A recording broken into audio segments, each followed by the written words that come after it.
Hey guys, and welcome to or back to the Pause in Pursuit podcast with your host, Summer Clark. I have a very, very exciting guest episode actually, for you guys today. I am going to be speaking to Katarina, the absolute running contacts queen. You guys will already know who she is. I asked you guys to send in your questions for her back in May. And now the episode is finally here. She will be answering all your questions about teaching running contacts. So pretty much everything you need to know about teaching running contacts is in this 2-hour plus long episode. Super interesting conversation. I had a fab time recording it with Katarina, and I'm sure you guys will love listening to it just as much as we enjoyed recording it. Quick update on my week. Honestly, not a lot to update you guys on. I was meant to teach a workshop on Saturday, but it's got rescheduled to September. So I had a nice chill weekend and then business as usual.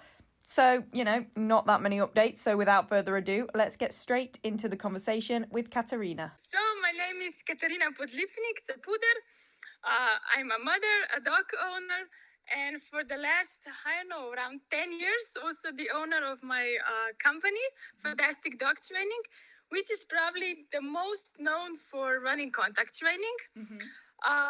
That aside, I have been in agility a bit less than dinosaurs, so let's say over 20 years, on and off. So my passion is not competing so much, so you haven't seen me much on competitions, but I have been passionate about training, discovering new things, especially understanding running contacts as much as possible.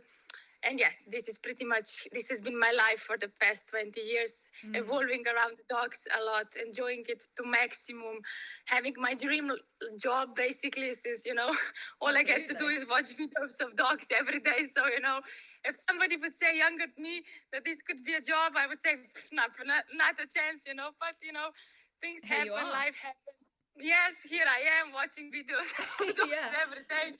And running contacts are so satisfying when they go right. So you get to watch the best videos. Oh, yes. It's just like, usually I like to joke a bit. Well, it's not actually a joke, but here comes the first advice, when training running contacts, you shouldn't look at like a sprint. It's more of a... marathon or more of like a trail running, like when you go a bit up, sometimes you go a bit down, there is a hill, come down, but then you come up, and then you come to the top. The view is amazing, those great running contacts. So It is surely worth it. Definitely. It takes its time, but it's absolutely worth it. And I did your running contacts course with Arrow, my spaniel, who's now coming up to 6, when he was a puppy. And you get those days where it's just like, no, it's not working. But then the next day, hallelujah, you've made some progress, and it's amazing. Everything comes together, yeah. It's the best and the worst at the same time. Well, I love it. I understand people sometimes don't have the biggest love for the running contact, but to me, they are so, I love them. Probably also because they demand so much adjustments. There is no one method fits them all, or one training plan fits them all.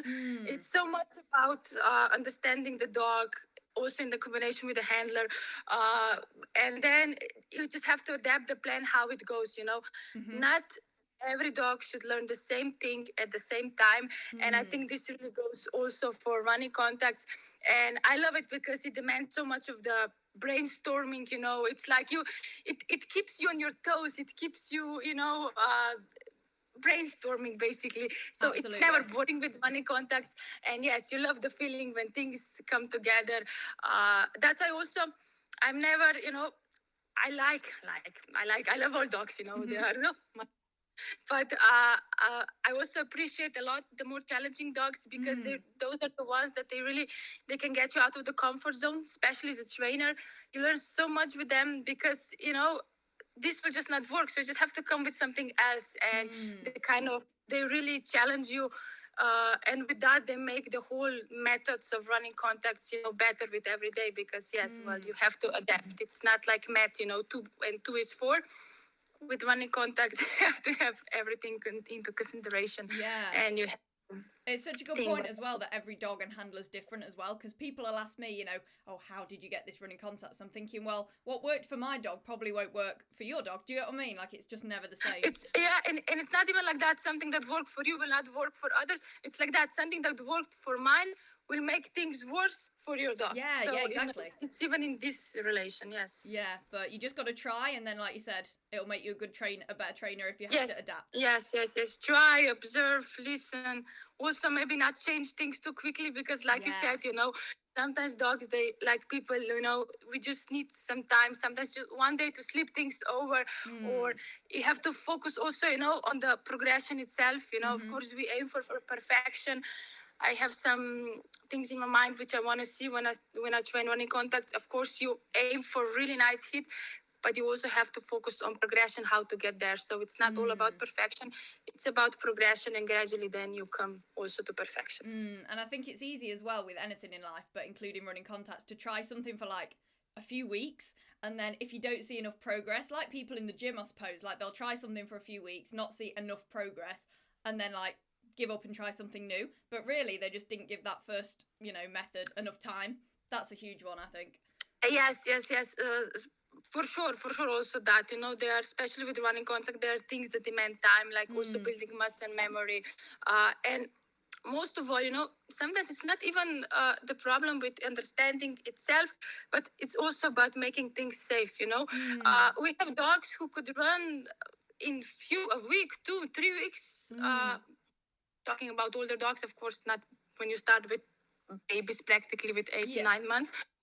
They could progress really quickly to the dog walk and also there to running full dog walk. But you also have to keep into consideration all the time also if that is still, if that is already the safest for them, or do they need a bit more time to get sure in their footing and everything to get the feeling of the plank. It's still a 30 centimeters narrow plank. It's not like it. You shouldn't be in a hurry in general to kind of, let's just so you can wait to start running the full dog walk.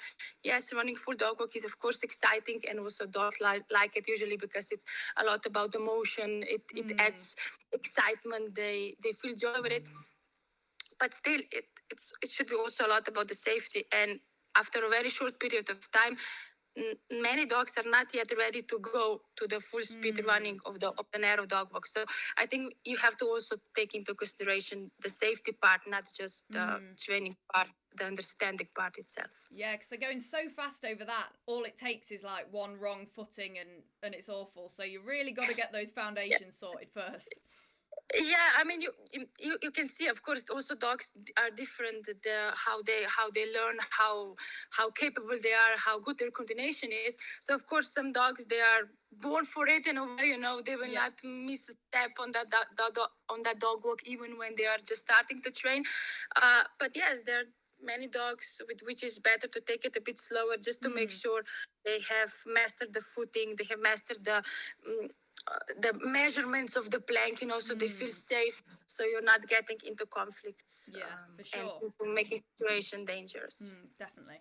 So the first question from our listeners then is, what is your favorite method of teaching a running dog walk? Now, this is an interesting one because we said how every dog is different as far as the method goes, but what is your go-to? Well, my go-to is I could say now, of course, the method that I have in the class, but maybe if I just talk a bit more about it, it's a target method. Why I like the target method? Because it allows me to do so many things away from the actual dog walk, also away from the actual plank.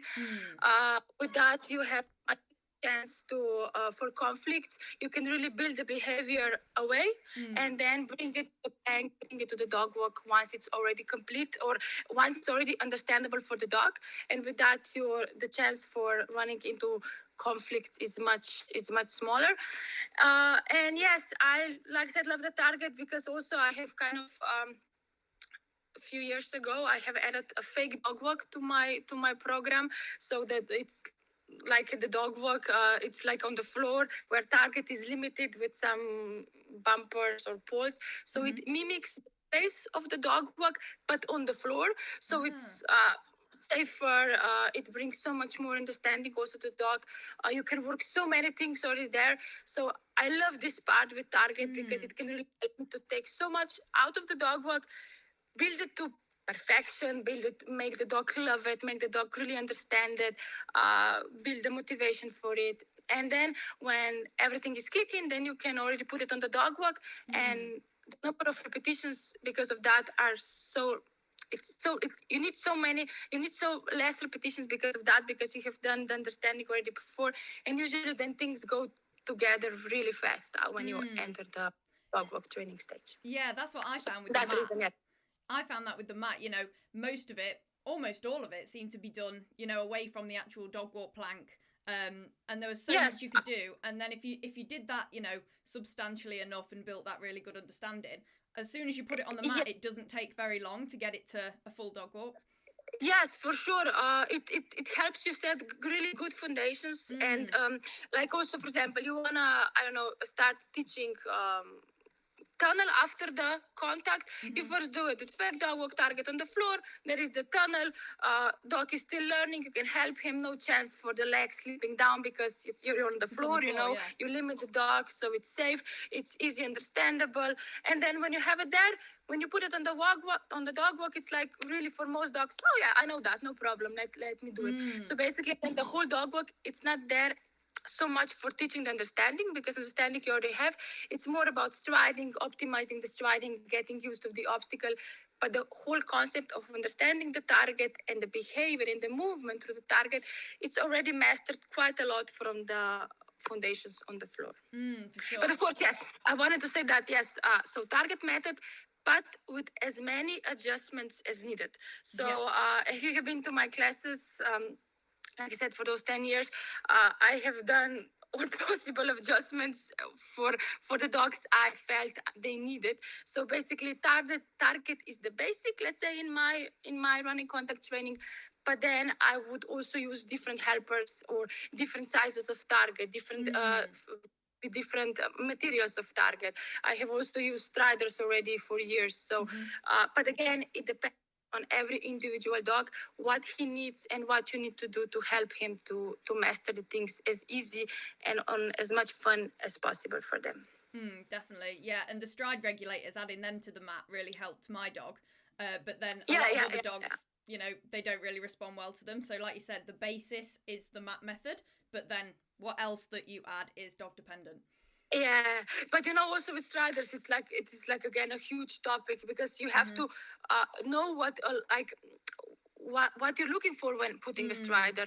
I think we can talk about striders a bit more later, but just in general, again, like we talked before, position of the strider for some dog that would make him successfully help him, let's say, open the stride or take one stride out, would be very bad position for some other dog, because they are completely different, either just in the character or also in the size of the stride. So basically, this is like we come back again to the part where I said why I love running contacts. It's because nothing is definite. You have to see what's happening and you have to react based on what's happening and based on every individual dog separately. Definitely.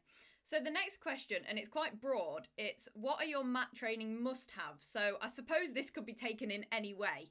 It is very broad, but I mean, like for my running contacts, you need a target basically. Yep. And this is actually, I have one with me just to show it. Oh, perfect. So this is basically my target, so the one that I designed with the help with Gallican. So basically just so you get the first feeling. It's one thing that I should always say with targets. Sometimes people say, yes, my dog doesn't like the target, or he starts avoiding it. Yes, completely valid. It can happen that. But the first thing when choosing the target, I'm not saying you must have this one, far from that. You have also many other do-it-yourself versions, for example. But the first most important thing, if we talk about target, is that it's not slippery. And this is so many times the problem. I also don't like, for example, the targets where granulas are completely pressed, where they are really how would I call it? Where they have no grip. They are really compressed together, and they kind of you can see. Even when the grass or the ground is not wet, you can already see with turns that some dogs might lose a bit of footing. They might slide down, but especially when it's wet, this can become a problem. So the first thing regarding the target, really make sure that it has a good fraction. So you have many materials. Like I said, this Target, also some other Targets on the market, they have better grip. So you see, this one is, I don't know if you can see it, but this one is not completely pressed. It has a bit of the granules up and down.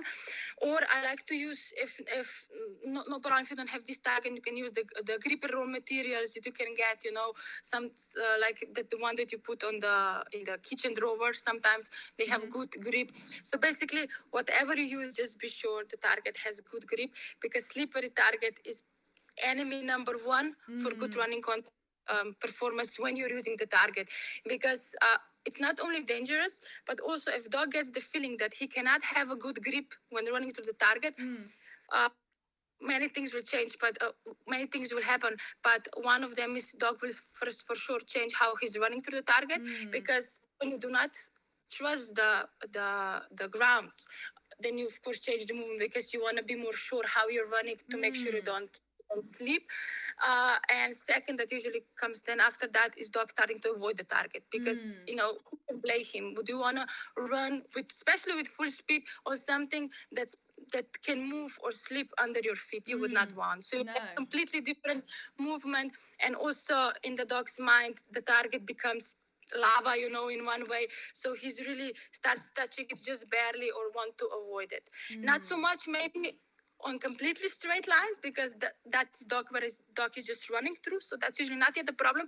But as soon as you would want to start working with the bit angle lines, so where dog needs to push from the Target, that is where already the grip is so important. And it's important dog is trusting the grip, not only for safety reasons, which is first and foremost important thing when we're talking about it, but also because of the overall training performance of dog liking the Target. And if he doesn't, when we are not in the best position to continue. Yeah, I suppose it's like if we were running, for example, we wouldn't want to, run over something that is slippery. Like, we just wouldn't do it, because we can injure ourselves. No, or you would really slow down, Yeah, you wouldn't run the same. Let me slow down, yes, and then go. Or if you're in a full speed, let me just jump over it. It will be much easier, because, I will be more sure in myself to not fail. So we really can blame the dogs. So basically, the good grip on the Target is really, really important. Besides that, it's also really important to safely fixate the Target, because it's not only about the grip itself, but also when we're using it on the dog walk, it's important that it's fastened down really good, so it doesn't move again when dog is running, because again, you don't want to touch something that moves under your feet. So basically, this is one of the most important things. What would you say helps when you're doing, your mat work just on the ground? Say you've just got your mat on the grass. You can't really attach the mat to the grass. Do you get what I mean? So do you have like a heavier... You can if you have my Target. Sorry. I don't want to make too much commercial, because this is really not the point. Oh, but no, I'm interested. Since you asked, you see it has this kind of ears. I don't know if you can see it. Yeah. So, and then you get pins, like flat pins. Yeah. So if you're using it on the real grass, you put the pins inside and it's fastened. Then when you use it on the dog walk, you just have Velcro, which you attach and then fasten over, so it's like safely fixated on 3 parts, 6 parts, so it doesn't move from the dog walk. And then also it's actually it's double-sided. So if you're using it on the artificial grass, usually this part has the best traction, so you can actually train like this. So this part is in the contact with the artificial grass, and dog is running here because this is also anti-slip and it has really good grip. But also, if you need even more grip, you get that when you have Malinois, they need all the grip you want. I bet. It also has a pocket. Oh, wow. So you open it to the pocket and you put metal plate inside, so it's even heavier, because usually heavier things, they have more resistance, more stability on the floor. So those are all the things where I like to, also when training on the ground, I want to make it as safe as possible, so it's not slippery. So those are all things that I kind of did here to try and help as much as possible to make it safe as possible. Yeah, because that was the hardest thing when I was doing it all those years ago with Arrow, was when we were doing like the turns to the manners minder off the mat.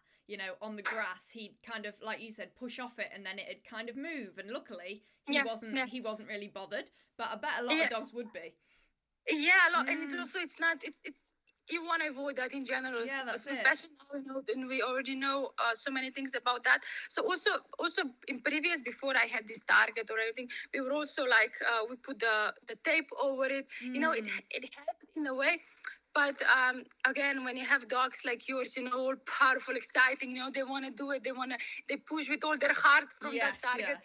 It's hard to safely fixate it on some areas. So I think for those, back in those days, I think it still worked the best when we worked on the normal grass and we pinned the target down. Yes, but now we have different options, but it kind of, you just have to again brainstorm a bit to see what works for your dog, what works for some other dog. But in general, I really advise that target is especially safely fixated on the dog walk, and also on the floor you have some, let's say, maneuvers with which you can make the things a bit easier for your dog also. Yeah, no, that's great. That mat is mega. It's got everything. Yeah, I pretty much like it. I got a lot of positive responses from it. So usually it's also double colored. You see, this is like one is purple, one it has, and that is just, if you follow my training plan, it helps you with the rewarding system. So for example, jackpot, one hind feet before half, one other, so one in second half. So basically this visual yeah, you can see.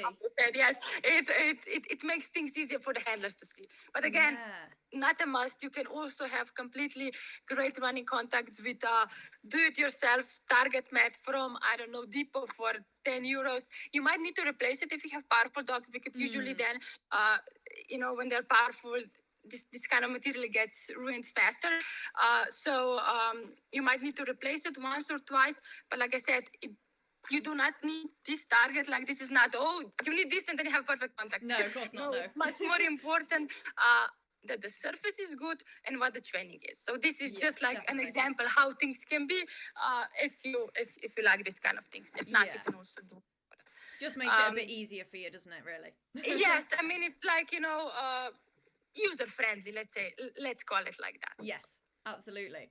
So the next question then, what is sorry. I just have to ask. So what do we need? What do we need for the training, right? So one is the target. Yeah. And then of course, maybe here I would just say, you need the dog. The dog that you adore. Dog and a target, good start. The target itself will not help. And then I also like to change in between, so like food machine and toy, so you can really adapt the training to the dog that you have in front of you. So I will say here, I like to start with food machine at first. Many people sometimes don't share this excitement with me, with the food machine. But usually experiences really show that at the beginning of the training, it's much easier to get nicer movement, more relaxed movement, and explain the situation to the dog with food machine, and then you come to, and also to the toy training, of course. But also for dogs that don't like food machine, we have then the options of using toys sooner. We have in the class we also have the lessons where you start then first with toy if needed, and then we see how it goes with man and minder, and then we adapt that. So basically, yes. And I suppose some dogs prefer food, some dogs prefer toys, don't they? But I found that the toy kind of made them a bit more aroused, whereas, like you said, with the food machine, they were kind of, I noticed my dog was sort of thinking a bit more to start with, and then the toy brought in the arousal and the speed later. Yes, for sure. Food is more like, usually it brings more the thinking in, which you of course need, It really shouldn't be all about speed, excitement, the first steps. No, it should be more about explaining the dog what to do, giving him time to understand it. Also, because let them first figure out what you want. They will add speed mostly then also on their own once they understand it. But we for sure do not want over-aroused dog. So dog that cannot think, that gets all, hyped, all too tense. That is not the correct, that's not the optimal mindset for training, especially at the beginning. And also one thing, especially when training, let's say with static toy, usually, please, when I say these kind of things, understand I'm saying usually. So of Yes. course there are exceptions everywhere. So Absolutely. I'm sure there was somebody who will say my dog was the best with static toy from beginning. He had perfect separation, everything was working.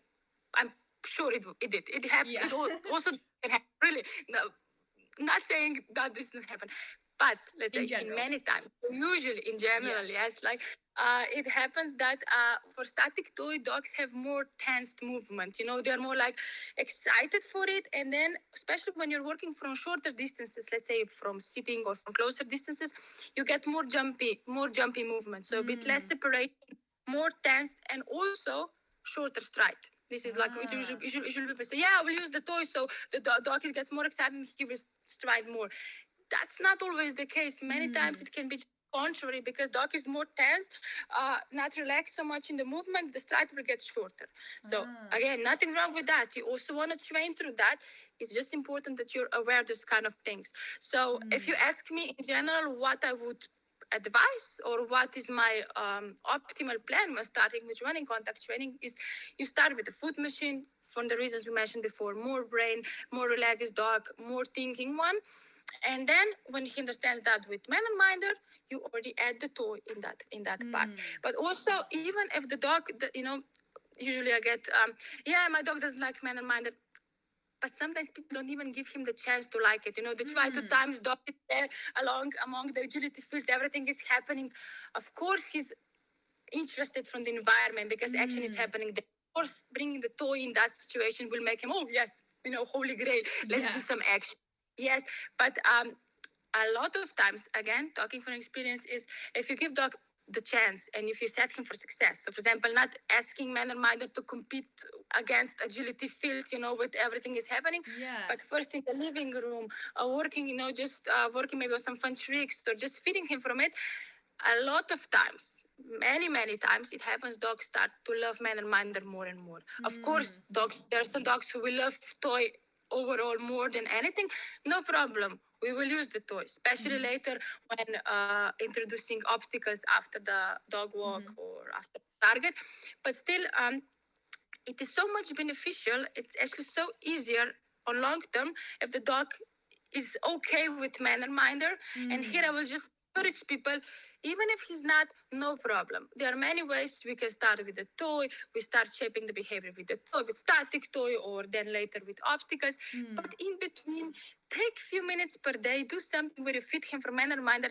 And with many dogs, you will see how that can really change and how, with time, a few days, a week, 2 weeks, they start really liking the manner minder more.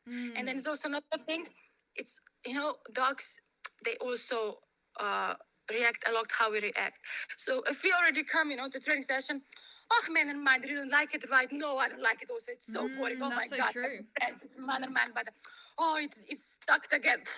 And the dog is looking at you, you're like you're all annoyed and like without real energy. Now he's like, I like it either, But when you put the heart into it, when you put like with general training, also with more static exercises, for example, which can also be similar case, when you put your soul into it, when you say, man, oh super, what a good boy you are, wow, wonderful, let's try it again. And then he does again another hit, and you press the manner minder, you go to manner minder, you bring the focus there, you bring the excitement there, you tell him how amazing he's doing. He's there. Mostly a lot of dogs are there because of you, because because of what you also give them, the feeling, the joy. So they usually sometimes they don't even care where the reward is coming from, how it's coming from, when they see that you're happy. So basically the whole handler motivation for training, let's say with manner minder, or how you present it to the dog, can also have a huge impact on that. Hugely. This is just my input from manner minder for foot machine training. Again, even if dogs really don't like it, again, some dogs will exist like that. You have many different ways how to, go around it. But you will be also surprised how many dogs will be completely okay with manner minder, not saying overexcited, but they would be okay if they would just have been given the chance to kind of grow to like the Mannerminder, to start working with it, because there is some sort of, mechanical connection. It's something that usually makes dog love it. It's that part, it's just the beep, the food comes out, no drama, no nothing, and one thing I also noticed is that it's a great tool for sensitive dogs, especially the ones that really rely on our feelings. So, and that they get, they want to do everything right, but again, maybe they don't have the confidence. So as soon as they feel we are not completely happy, they can shut down. Yeah. Usually, Minder is a great tool in this situation because it's mechanic. No feelings attached, no pressure from feelings attached to it.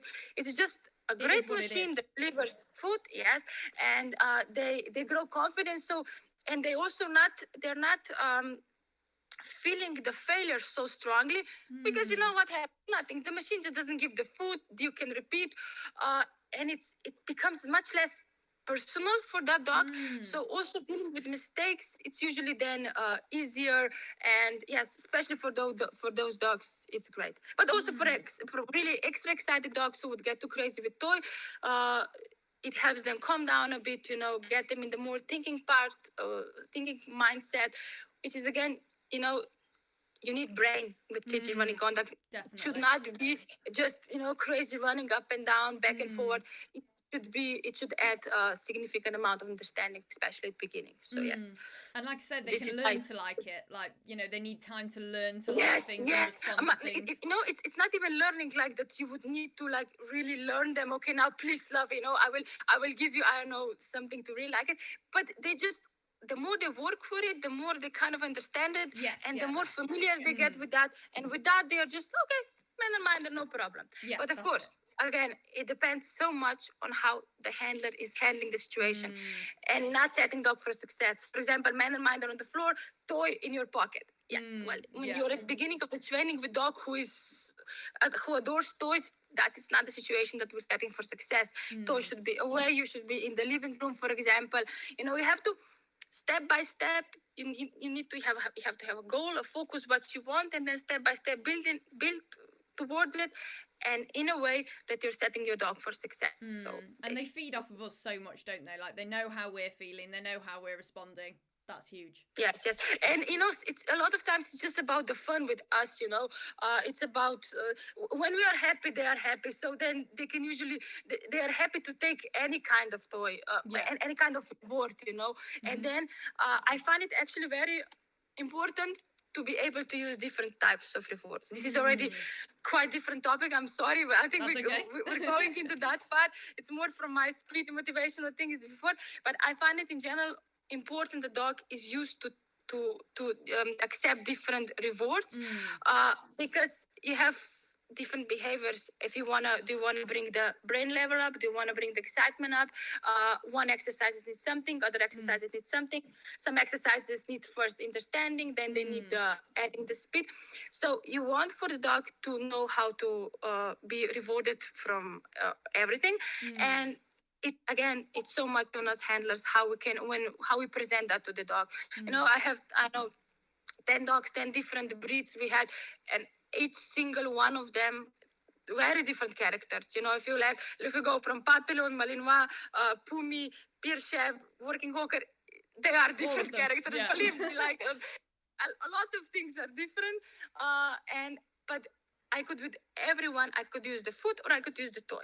Not because all of them were born with perfect balance between food and toy, right? It is because I have recognized already when puppies, you observe them, you see what they like the most, and then you build, of course, that separately, but also work on the other things separately. I'm never expecting from them that they will go crazy now, all of them for food and for toy. Usually they do, especially when they're older, because it's like I said, it's all about the work ethic. They just like to work. So when you work correctly, the food is then just a marker. It's a lot then becomes about the joy, the relationship you have with the dog. So yes, exactly. Again, another topic, sorry. But in general, also at beginning, I work on them liking it both. Not expecting from them to be crazy for all, especially at beginning, just that they can accept it. Like if I want them to reward them with food, they can accept it. If I don't like the regular kibble, no problem. I will also adapt, you know. I also don't like carrots so much, so, you know, but I like cake more, for example. So you can get me with cake, and I know I can get my dog with, let's say, chicken breasts, you know, on so something that's meat, you know. Of course, you adapt as much as needed, but also give a dog a chance to show you how much he's actually capable of, and how versatile dogs actually are, just when we, you know, shape them a bit correctly in the right direction. For sure. So we've got the target, the dog, the rewards. There are mat training must-haves for sure. And then, like I said, apart from those things, it's pretty much just adapting to your dog, isn't it? Yes. And seeing what happens. So moving to the next question then, what is your opinion on the use of stride regulators to teach a running dog walk? So we briefly touched on these earlier, but let's go into that a little bit more. Yes, I like stride regulators. In general, completely okay with them. I have been using them for years, actually. You see here with me is also, I brought one.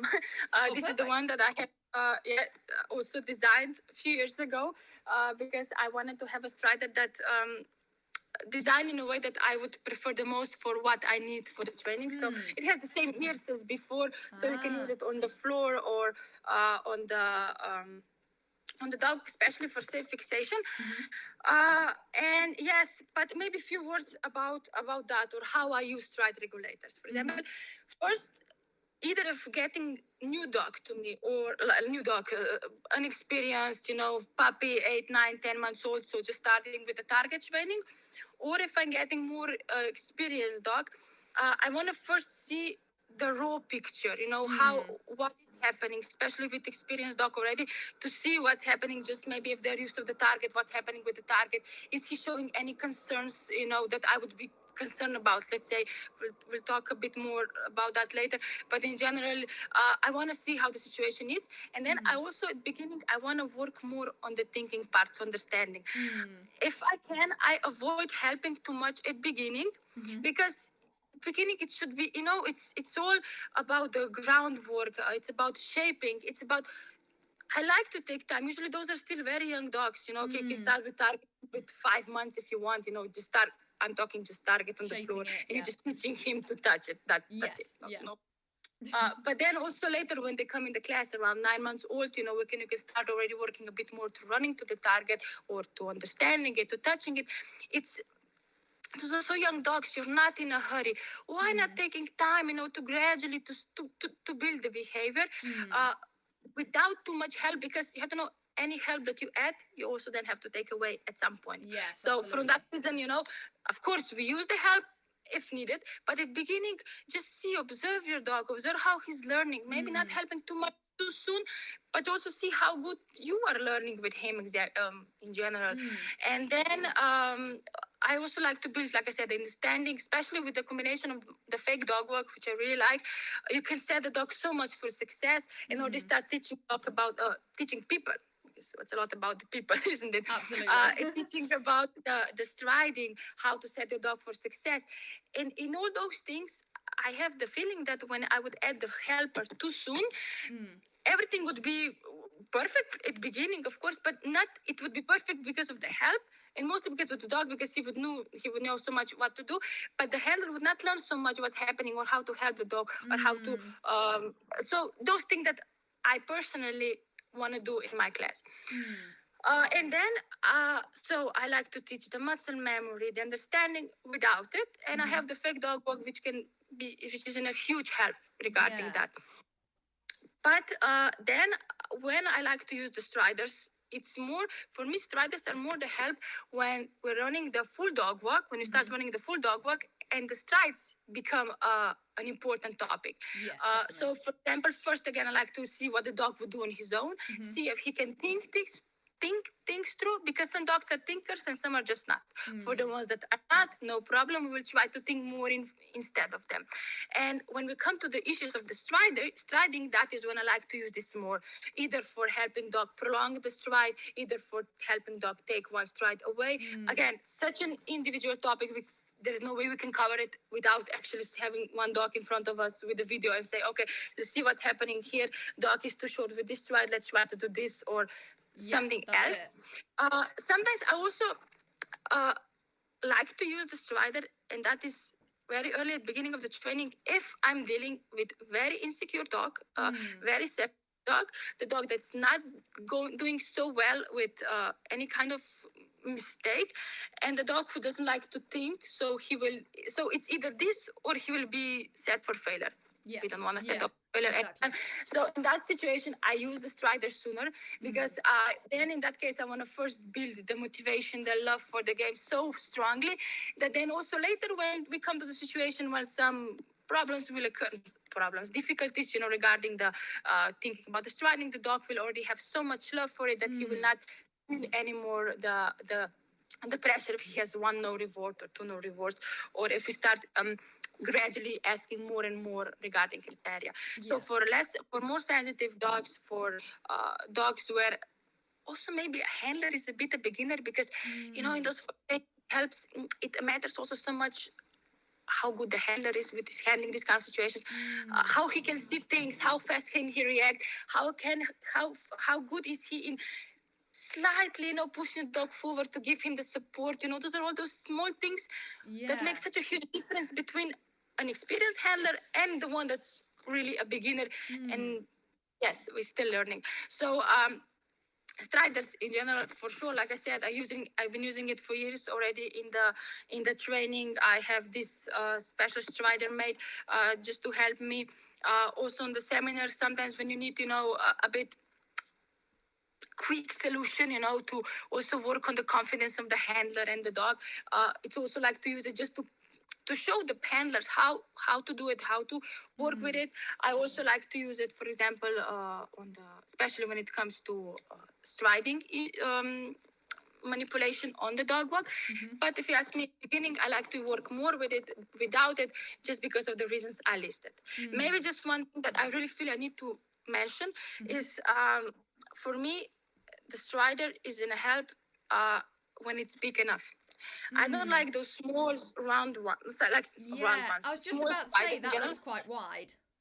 Yeah, it's like this. So it's actually like a bumper on the floor. Yes, why I like that? Because for me, the strider should encourage dog to do a full stride after it. We are not wanting for one front feet after or one hind feet.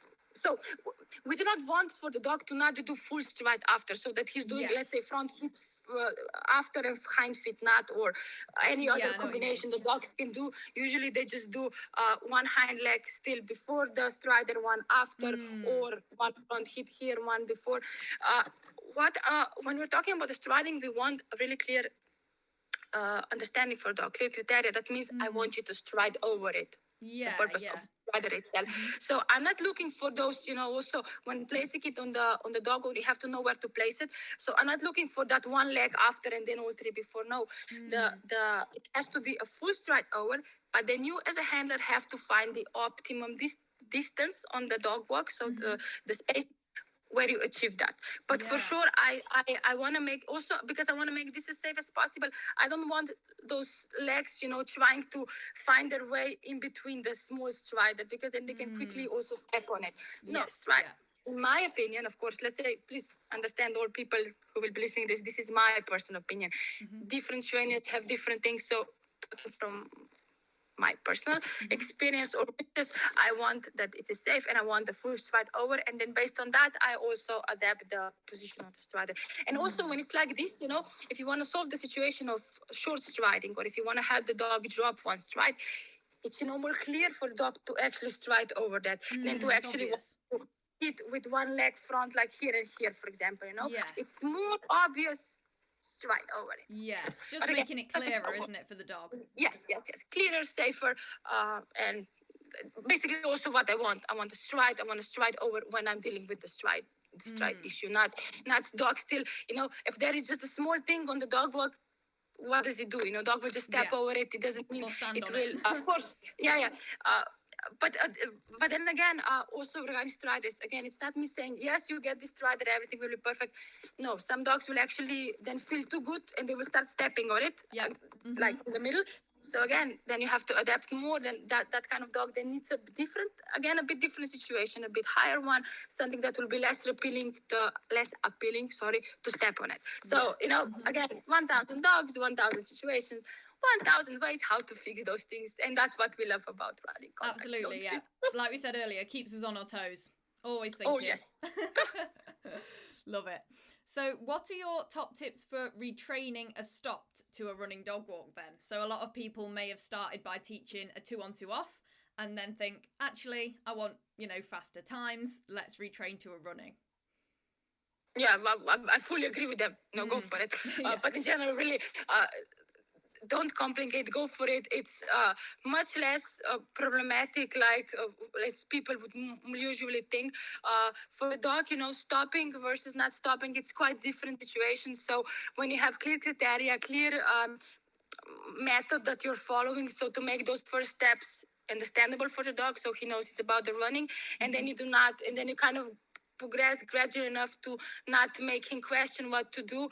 I really see no issues. This 2-on-2 off behavior, it's usually, not usually, but sometimes it's harder to retrain the dog who already had running contacts, better running contacts, jumping running contacts, to a nicer one than from the stop. Oh, right. Those are two very different things, So, and 2-on-2 off versus running, it's such a different one that the dog can usually really soon make connection. Okay, now we're doing something else. It's different. Just teach me how to do it correctly, and I will do it. Maybe one thing that I should expose here is, usually, when we train 2-on-2 off contacts, we condition a lot the part, where we want to teach the dog to stop no matter what. So, you can see us, he should stop while you're running fast ahead, So we can start attaching excessive motions of running, to challenge dog to stop. So, you run, and then you stop. Oh, you stop. Good boy, and you go back to reward them. That is then be careful when it's running contact to try not to do that, because you can get them into the old conditioning, into the old muscle memory of not muscle memory, into the old memory of okay, when the Helen is doing like this, excessively trying to push me, no, he will not get me, I should stop, Okay. So in this situation, the most problems that you can expect are if you start, really trying to push him too soon. Start with like with everything, also with normal dogs who are not retrained, start with gradual movement, balanced movement. Do not make too big of a deal out of yourself. Try first to put yourself out of the picture as much as possible, and then get on. So basically, this is just one thing to be careful with 2-on-2 off. But in general, really, don't be afraid of it. Go for it. Dog will love it. You will love it too, most of the time. So yeah, most of the time. And a lot of people have both, don't they? Or well, not a lot, but there are some handlers that have both, so they can choose when. Again, it's like having seated down. You can have both. It's just important, of course, have different cues for the dog walk. That's also one of the important things. You cannot have the same dog walk cue for 2-on-2 off, because you want to tell the dog at the beginning already what he should expect. Should he start powering through from the first moment, or take it easy, we're stopping at the end. So yes, of course, you can also have 2-on-2 off. Why not? Do you think it'll take longer to retrain to a running than, say, teaching a running from scratch, or should it be a very similar timeline? I think it doesn't depend so much even on the history. It more depends on the dog and the handler. So there are some dogs who are just natural talents. Just like sometimes you get the running contacts in 10 weeks. Yes, I'm just like, wow. Especially when I was singing in the class, and I'm thinking to myself, wow, that dog is smart. Of course, that dog is genius. yes. Because for some dog, it just comes so natural. They're like. They're born for the running contacts in general, but those are really rare. So really, again, it doesn't matter if some dog was born perfectly for that. Super, let him have it. It's all about your journey with your dog. What some other dog knew at that point, it's completely irrelevant. It's all about you, your dog, about the journey, and about what you want. And if you want those running contacts, you can get those running contacts. Doesn't matter if you had before stop one, or you have a lay down, or you had whatever kind of combination that there is. I don't know. So basically, don't no focus on that, just focus on what you wish, and then you work gradually towards it. But I have completely no reservations about 2-on-2 dogs not having running contact, older dogs being retrained. If you like to spend your time together with your dog and you wanna take in this challenge, just go for it. It's very, very doable. Yeah, absolutely. So someone says that their dog's hits are always high. How do they deepen them? So maybe they are getting the contact, but maybe only just, or in the very top section. Yeah, I will change this question a bit into what do I do if my dog starts jumping the contact, or if I guess start getting high hits in general, because this is a good question. It's a basic question actually for someone like me. So for example, when somebody comes to me, not so much with young dog just starting, because there I know how it goes from beginning. I can see them from the first day, so I know exactly what you were doing. But if somebody comes to me and says, okay, my dog is jumping, it happens. Yes, absolutely. It does. So especially when I don't know the history, I just need that he does a few dog walks in general, and then you have to observe. What I observe, two things. Actually, I observe one thing which will have two results, and this is basically the most important thing you can do in this kind of situation. You have to see with that dog, is he running the dog walk with intention to hit, or is he running the dog walk with intention to miss, to hit high? Because not all jumps, not all misses are the same. We have two main groups in which I divide the dogs regarding that. One is dogs that are just missing because, maybe striding didn't get them perfectly and they were not taught well how to cope with that. Maybe the criteria we had was too big, he's touching the contact, it's okay. Usually that will not go well. Maybe because we didn't teach something good, maybe some missing puzzles here and there, and the dog is not understanding in general the criteria, or maybe he's not understanding it when we run a lot, or when he gets pushed with more speeds into less stride, he doesn't know how to cope with that. This is one group. And there is other group. And those are the dogs who intentionally adjust to miss. You like the first group. Because with those dogs, usually there are no hidden problems. As soon as you have a good training plan, you start working a bit on muscle memory, on setting him for success with the help of to stride at top spot, building that muscle memory of the jackpot hits. So basically giving them the understanding and then gradually generalizing behavior with all different things. So the usual. And probably also might be hardening a bit the criteria, not in a way that the dog fails, because here usually people have a really wrong idea that when you ask for good hits, it's that otherwise it's a good hit or you set dog for failure. No, you have so many steps how to help dog step by step to mostly show those great hits. It's a whole process, but I just wanted to make this clear. But then there is this other group that is intentionally avoiding to miss. What does that mean? It means that even if the striding would get dog perfectly on the contact, to hit perfectly, he will make adjustment to miss. And that is usually connected with being very sensitive about the edge. Usually it's from the edge issue. Because if the dog doesn't want to hit nicely, even when staying in the gallop would get him to hit perfectly, but he adjusts to miss, then we have a different story, different kind of problem. It's the problem we have to solve. Because if even perfect striding will not get him perfectly on the contact, then he will avoid it. Then even when things go wrong, he will not have any intention to hit nicely. And those are two groups of dogs that are so important to first define what's happening, see in which group you have the dog.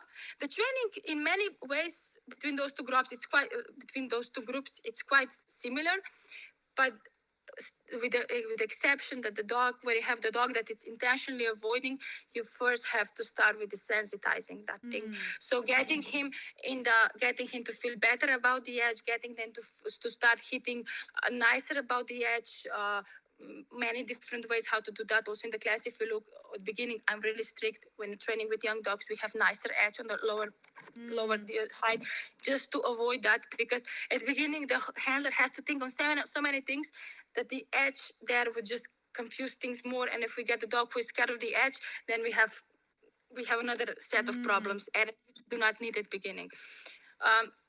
But then when we come, of course, we have to come to the edge training. Also, dog is already experienced, dog is already older. Then we have to, if we have a dog that's afraid to hit nicely, we first have to address that. Of course, still, think about every dog individually. What is he doing? And then find some sort of area where he will still feel comfortable to touch, but which is not too far, so too high on the contact.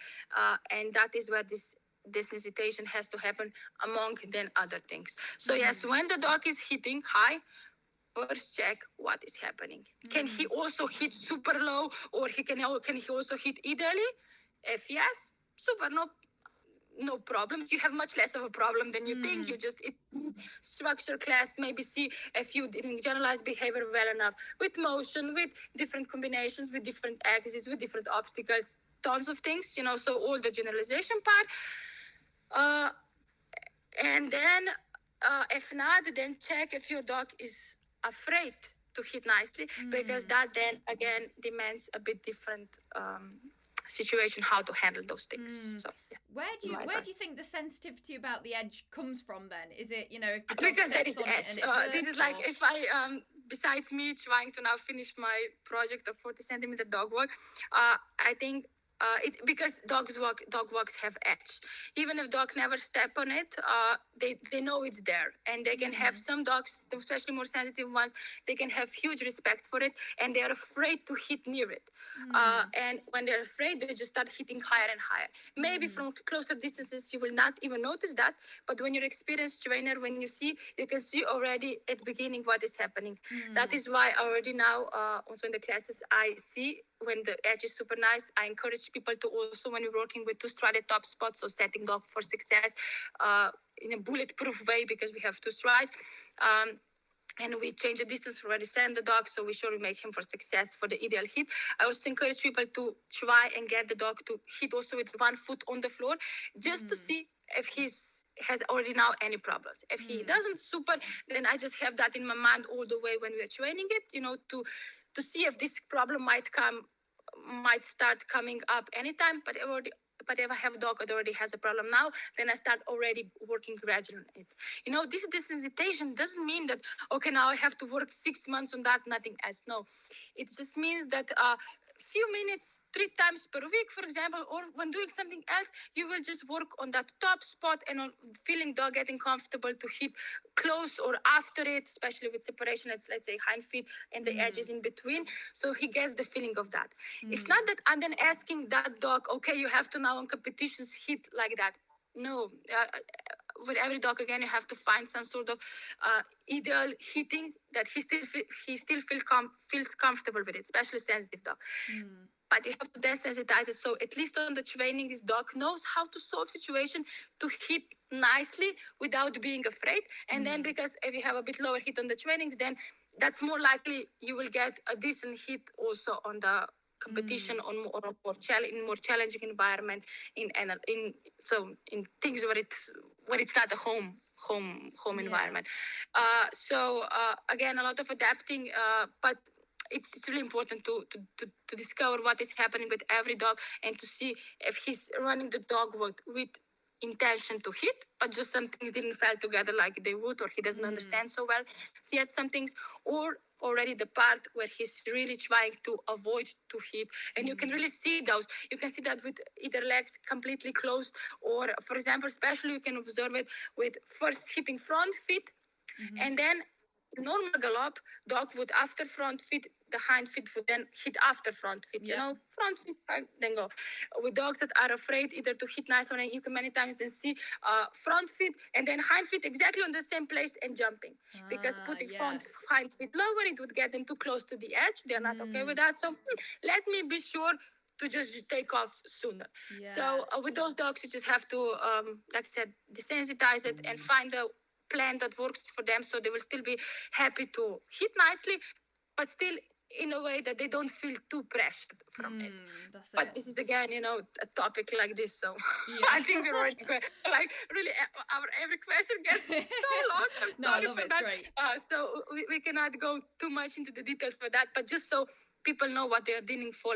This is when you have running contact problems, this is one of the first questions you need to resolve so we can start successfully managing it. Yeah, you got to identify the cause and the root before you actually start doing it's like anything, for sure. it's like with the car, with the engine motor comes up, you have to know why. Just unplugging it will not help you. Yeah, You have exactly. to kind of see why it started. For sure. Same principle. Dogs, cars, Yeah. Oh, so what are your top tips for teaching a running dog walk to a dog with little food drive then? So again, going back to the sort of type of reward debate. Yeah, I think we already discussed about it. Even, you can, even with dog not liking the food machine, like I said, you as a handler can do a lot on liking them more. But even if you get him to like it more and you do not ever use it on the running contact, no problem. You can successfully work with toy, but usually from the reasons that I mentioned before. So static toy usually creating more jumpy movement, more test movement, shorter stride. I usually in this situation go much faster to obstacles after target. Again, fake dog walk, again, it can help me so much. So usually with those dogs, 1 or 2 sessions of static toy and then already try to add wing or tunnel after it. So there is toy not on the floor, because that usually again makes it easier. It usually allows me to have get better motion, more relaxed motion. And so when dog doesn't have food drive, no problem to use toys, but I usually suggest to go sooner to rewarding with obstacles after the target. Ah, I see. Okay, yeah, that I would have never thought of that. And look how fast I answered. Absolutely, yeah. Knew straight away. So you say about the static toy, would you ever, because some people, throw the toy as the dog's coming over the dog walk, or, stuff like that. Is that sort of, I'd say maybe something to reserve for once the dog's got a good, confident, full dog walk? This really again depends a bit what kind of dog. Yes, there are a small amount of dogs that will react great when you just throw it. But mostly I don't have such a good experiences with throwing just when the dog is on the dog walk, because then you'd never know what kind of the hit was. The dog can start and really soon just focusing, where the toy will fall, where will I see it? And they just forget what they should do on the dog walk. Maybe even lose the footing a bit. It can become a bit unsafe. So from that reason, not my first choice. Yeah. It could work. I have already dogs where I said, okay, you know what, let's just make this super fun. Let's just run. Let's just, just throw the toy, whatever happens. And I usually use the strider to at least not have whatever happens, but to have a good chance for something decent on the target. But usually throwing while the dog is on the dog walk is something that I really avoid. Yeah. Not saying it cannot work for one dog or two, or some dogs it might work. Not my personal. I prefer to go a bit around it, mostly also because of the safety issues. Yes. And you wouldn't throw like pieces of food, would you? So I suppose it's the same principle. No. I don't throw. I mean, I would throw at beginning with shaping, for example, when you have this target on the floor. But no, don't exactly, that's it.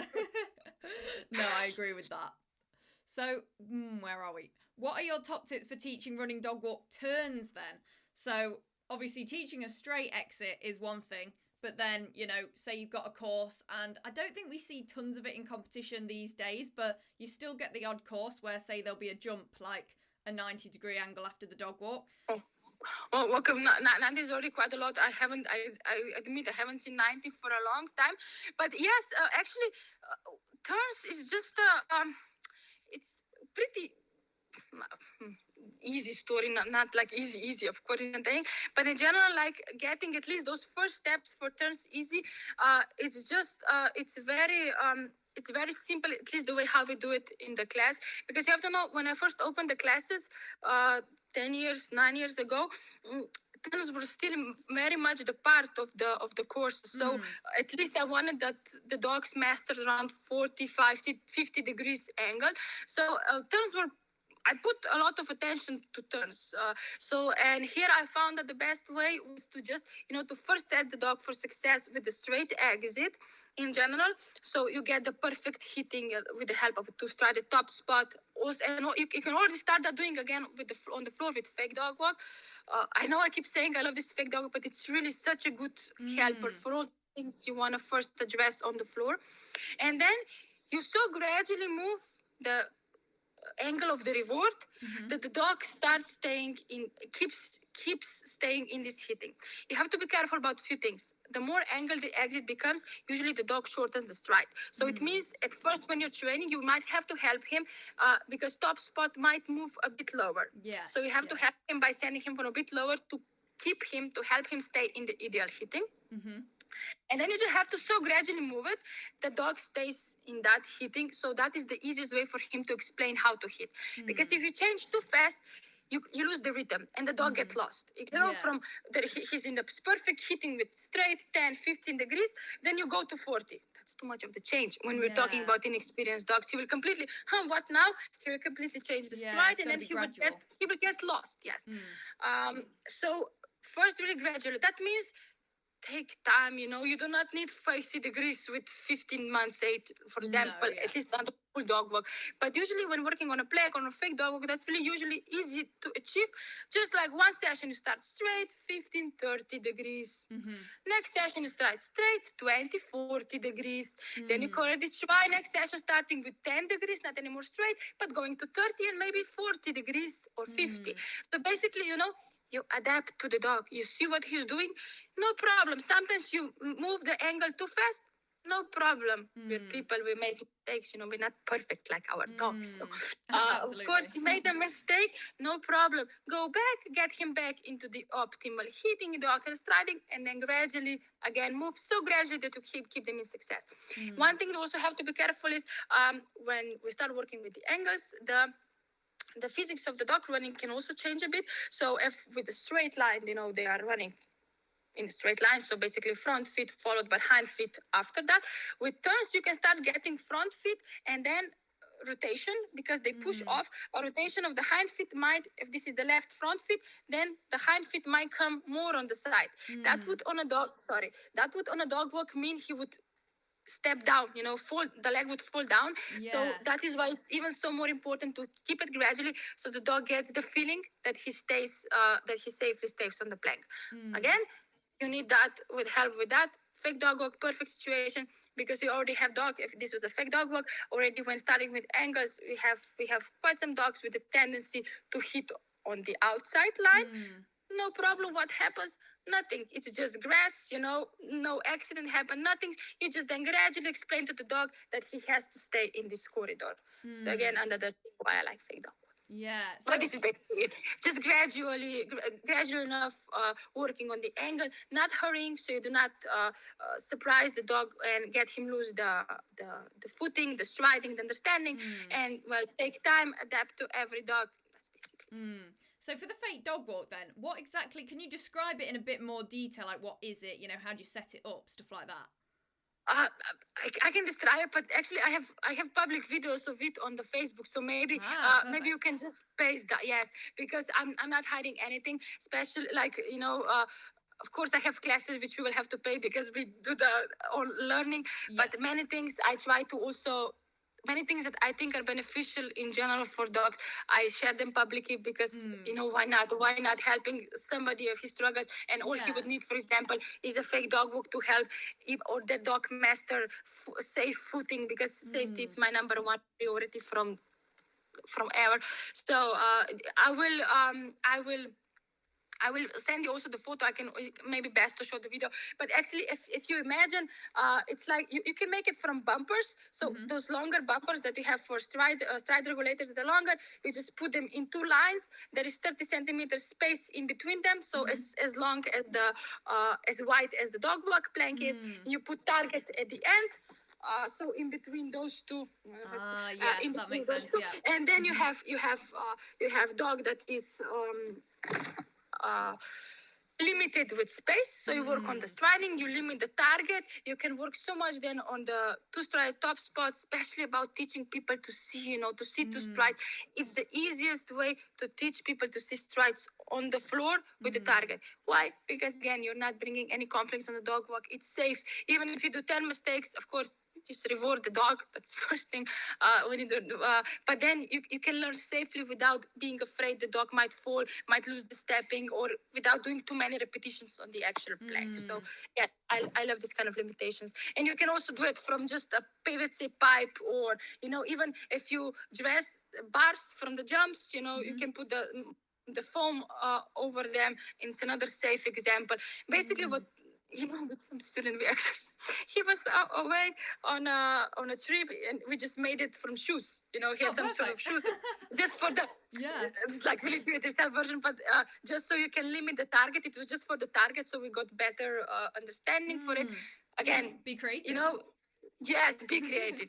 You again, just be creative. Yeah. So back to turns then quickly. I just have another little question, not included in the list, but some dogs, and my dog is included, if you aren't gradual enough with the angle that you sort of include on your turns and making it sharper and stuff, I think you see a lot of dogs kind of maybe come off the side or rush to the without thinking about the mat, and then like overcorrecting that ends up not ruining, but making their straight exit worse. Like they're then overthinking it a bit more, if that makes sense. Like my dog, for example, when I was teaching him. Just like you were referring to getting the leg fall down of the dog walk, or just getting them higher in hitting? Just actually, standing on the target basically, and then turning instead of just coming off the side and missing the target to get to the reward that's at an angle. Okay, so basically, also in this situation, first, so it's important that you start with the beginning, so with gradual change, to start top spot, so from short distance. But then also when going to the full dog walk, and again here maybe I should add again one situation that I do, probably quite connected with the question you had. If we start then, for example, when we come to the session and we start already with some dogs too soon, like we start the training, let's say with 30-degree exit. Yeah. Dog can first he can be a bit short, then he doesn't, he's not meeting the criteria, things fall apart, and then he becomes even more careful, and then he's adding one more stride in the running, which we know it will not be the case when we come to the part. To one degree, it's still okay, dog, at first, when he's still learning, to do more strides with the turns, because they're harder. He has to think about how to the safe foot placement and everything. He needs to get the feeling of it. So at one point, that is still okay. Then when we get dog into the optimal striding, we evaluate to what degree dog should still be able to do the same striding, and then we help with that. And how you help with that, it's like, for example, like I said before, if you come to the training and you start the session with a bit too angled exit, then you might lose that flow, and it's harder for the dog. Some dogs will then think it through, they will get successful, some not. Some will start going back into the more strides, which again, like I said, we know it will not work on the long term. So especially when you are with a dog that is still learning those turns, be careful again that you set him for success. So in those situations, if you finish previous session, let's say success with 30 degrees, super. But that doesn't mean that you can already start in the next session with 30 degrees. Start it with straighter exit. Get dog into the optimal striding. Open him up. Keep him in the flow. Set him for success. Start with something he knows very well, and then gradually change it. You will still come to 30 degrees at the end of the session usually, or even if not, also 20 degrees at first, again. Don't hurry with those kind of things. Just do not think that, just be careful that you first get dog into that line, into that, the flow, into the running, into the success, and then gradually move the angle. So, starting with 20-degree exit, or starting with straight and then going to 15 and 20 degree may not seem like a much difference for you, but it can make a huge difference in how dog is perceiving, how dog is seeing the whole training, and how important it is to first set him for success, open him up, and then so gradually move the angle that he still stays successful, because that will help him stay in the striding we want. And then, of course, with more experiences, with more training, with dog gets older, also starting with 20 will not be a problem. But if we're talking with the dog who is still struggling, it means we're not yet at that point. So you want to help as much as possible. Yeah, it's just about not rushing, isn't it? So when would you when would you suggest to add the cues for turns? So, you know, instead of just saying you're running contact straight exit cue, you need to add your left and right cues. This depends again a lot on the dog. If we're talking about more powerful dog, we're talking about more sensitive dog. If we're talking about the dog who wants to really solve everything with flying and speed and running, or dog that needs more opening up. So this is like quite an individual thing, and also how handler decides how he wants to cue the exits. For me, until around 30 degrees, this is still for me quite straight. So everything where dog, in my situation, personal, can still do successfully despite one straight after the dog walk, and he's still on the line, but on a good line for the continuation. I do not use any soft cues. Okay. So basically, this is a lot about connected with the verbal cues. The handler decides the dog that he has. Yes, and that's basically it. Also depends, for example, this kind of turns and not turns and straight exits. They already play a huge role when you're training dogs. When you have a powerful dog, flying dog who wants to solve everything with flying, especially in those courses now that are so open, that are so speedy. When you have this kind of dog, you want to present turns a bit sooner, especially at the beginning, to kind of keep them a bit grounded, you know, to not start solving everything with flying from the middle plank. And with those dogs, it's important to that. With dogs that need more opening, that needs more power, don't close them up too soon. Open them up, work on that. But I will say this, with both type of dogs, it's important to work also on a bit angled exits, at least, because it helps you generalize behavior. Because we have situations where dog, he's perfect on straight, but as soon as when there is a smaller degree, they're just like, get lost, what is that? They need to know, working on turns, even if you almost do not need them, to 1 degree, it's important because it adds this generalization for the dog. Okay, straight, I hit the same. A bit angled, I hit the same also. So for them, for you, that doesn't mean much. Like, it doesn't seem much for dog. For dog in his mind, that can be a huge thing. And then so 30 degrees onwards for you is generally when you start giving your directionals and kind of cueing a turn so they know what's going to happen. Yes, for soft turn, yes. Yeah. All right, perfect. And I'm not, yes. Let's leave it like that. And yeah, I was going to say, really, you shouldn't need much more than that, really, should you? You shouldn't need more. I mean, yes, I train, let's say, until around, at the moment, until around 60 degrees. To more, I'm not teaching anymore, to be honest, you know, with complete honesty at the moment. Yeah, you shouldn't see it, really, should you? Even if I would get 60 degrees, I think I would get away with it. With dogs, they should know it around until 60, so also 80 is pretty much the same, but I'm not really the same. It's like a turn, so they should know what to do without me risking their safety.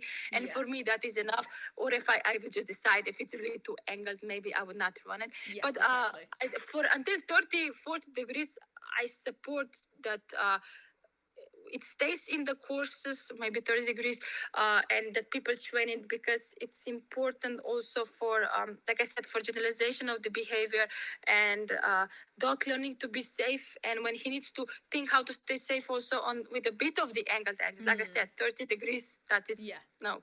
That's not much, and that is something we see all the time.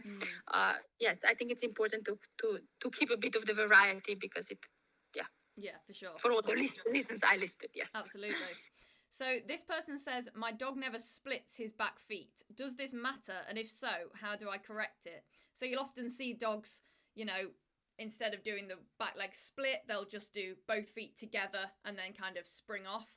But even if they're getting the contact, like maybe they are getting the contact doing this, but they're not splitting.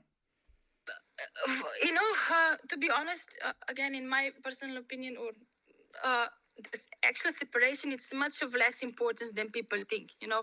I usually get, but my dog has a small separation, but he's still separated like that. no, it's okay. Like, first we have to consider individual differences of a dog. There are dogs that just cannot have big separation because their body structure doesn't allow them. We are dogs who run more like terriers. Again, those are again not the dogs who can have a big separation. Some dogs, they just don't like people, you know. Some can do this with their legs, some can, but okay. In general, don't get too caught into this separation. As long as there's a little separation, especially if we have a very small dog, it's okay. All you have to check is, like we talked before, if the dog is not intentionally really trying to jump because of some sort of issues he has on the contact. So much more important than how huge the separation is where the dog hits. Also, usually, then again, when I get this kind of question in the class or when I observe something, I first observe, is the handler using toy? Is the dog, I don't know, will he open when he opens the stride, will he start doing different? So observe what is connected with this small separation, and then I can evaluate, will this still change or not, or if it even needs to be changed. But a bit smaller separation is really no issue at all. We should not get too focused on it as long as the dog is hitting nicely. You know, we have to pick our words. So, and you know, too huge separation is overrated in any, you know, a dog that's actually I prefer that normal balanced separation is the best. It helps keep dog the safest also from pushing off from the dog walk. So we're not looking for any extreme situation, because then it can even sometimes you can already see overreaching, because with the dog is trotting, then he really tries to step over the target, which of course we don't want. One thing is galloping over the target. So in the hind feet separation, gallop is bigger. We like that. That's no problem. One thing is when dog is trotting and he stretches over, that's completely different thing. So basically, don't make your job too difficult with complicating about the separation. Observe also what is happening. Of course, evaluate your individual dog. You know, one, I know, small terrier just cannot have a big separation, or one corgi. I just have one super fun corgi at the moment. You know, he cannot have it. And it's like judging the fish by climbing the tree. You know, focus on what's important. As long as they are running, like they're relaxed running, it's all okay. Even if the separation is not so big. Okay, perfect. So the next two questions are kind of, I'm going to merge into one. So someone says that their dog only hits the contact if they're ahead of the dog.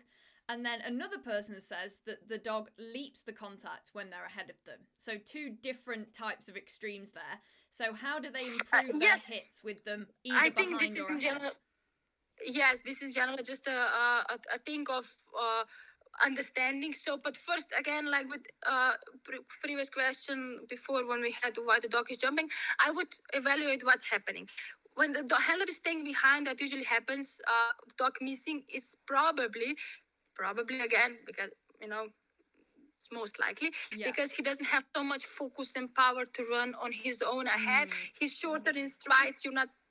And that is why when you stay behind, he misses. Less momentum. Again, yes, less momentum, less speed. You know, oh, mommy is back there. Let me just, stick to my mommy. It's, that's it. In that way. So evaluating what's happening and then solving that accordingly to what's happening with striding, determining what will be the optimum striding for that individual dog, and then trying to get him into that striding.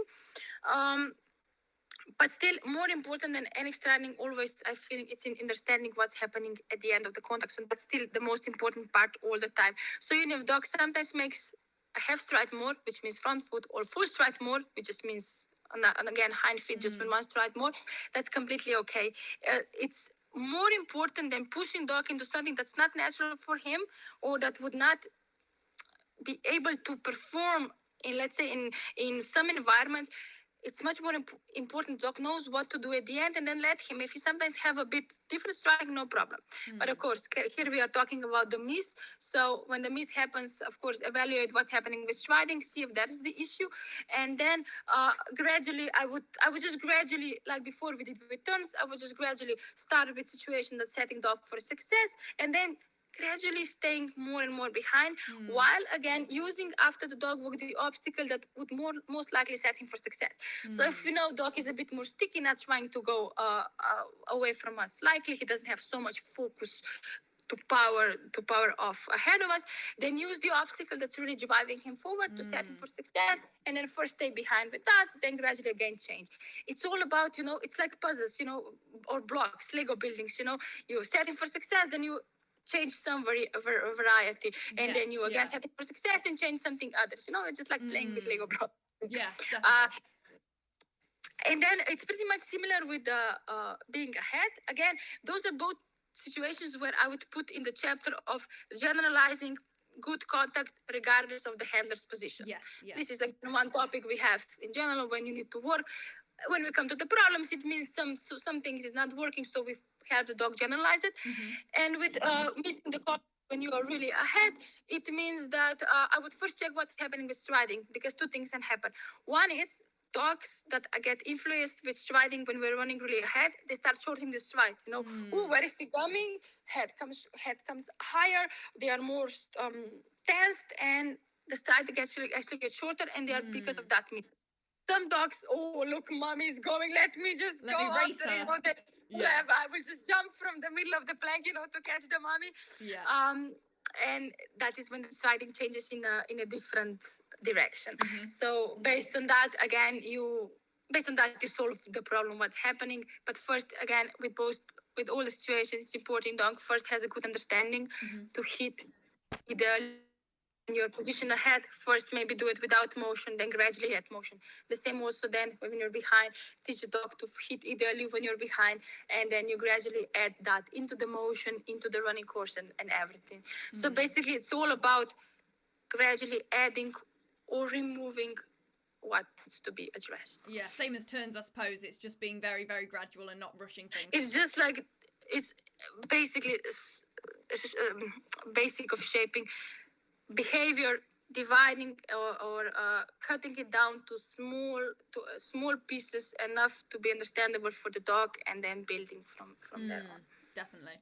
So in your opinion then, how long should you spend on flat work before introducing the dog walk? So how long to spend on the ground generally? And again, I know it's going to depend on the dog, but... Yes, but not it depends on the age, actually, to be honest. When you have a younger dog, take time, you don't want to hurry going to the plank or something. If you want to start early with those running contacts, like we have two examples, you want to start early, super. Take time, you can be on the fake dog walk. It can help you so much to understand hitting, to see the hits, to reward correctly, to make dog like all the rewards, to learn yourself about what's happening, to learn yourself how to set your dog for success, to see everything. That is, so much it's about handler training. So, and the young dog, 8-9 months, is there running on the floor happily. It's much more controlled than any running. If I look at from my dogs, how they do it in the forest. So it can be really done safely. So with younger dogs, you take time. When you enter with a normally aged dog, so that is ready for continuation, then I really do not suggest too much time on the floor, because it's not necessary. It's basically, I like to do two trainings parallel. I start with target on the floor, make him understand it, put target on the floor on the fake dog walk, and start training, teaching the handler to see things, to see the hits, to see the striding, and to set the dog for success. That can be done in 2-3 sessions. Once we have that, if the dog is old enough, let's put what we have learned there on the plank. And we put some other exercise on the fake dog walk. For example, 15 and 30-degree turns. When we master 15-30 degrees turns on the flat work, on the fake dog walk, we put them on the plank. While we parallel work, let's say, on tunnel after the fake dog walk. When we master tunnel after fake dog walk, we put tunnel on the real dog walk. So basically, all the time, we're working on two different trainings parallel. First, and foremost, because that is kind of, you want to bring the understood behavior to the dog walk training, because again, so much easier for the dog, more understandable, less chance for conflict. And second, you make trainings dynamic, working all the time just for 2 months, target on the floor.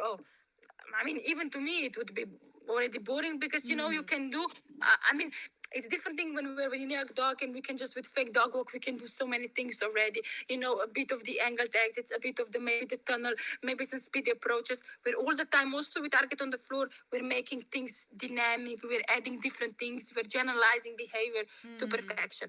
Especially when dog is old enough, no, not 2 months of target on the floor, not even 1 month, not even 2 weeks only of target on the floor. You put the understanding, boom, you put it on the fake dog walk. The next session is fake dog walk. Then we have a dog walk session, and then 2 fake dog walk session, 1 dog walk session. Keep it in balance, keep it fun, keep it dynamic. So it's more age, dependent than anything. Yes. Of course. I mean, I will not go with 7, 8 months old puppy yet on a plank. So that's why I keep them there. But also there, it's not just target on the floor. It's enriching the behavior around also there with a small shorter tunnel, sometimes maybe a bit of the wing, with standing ahead of him, for example, with standing behind of him, with putting the lateral distance, because also like I see from the extreme classes, for example, also this can play a huge role, how close to the dog walk you run. There are dogs who like proximity, there are dogs who do not like it. So for example, a dog, especially when people are usually looking at the contact a lot, so they usually take quite some lateral distance from the dog walk.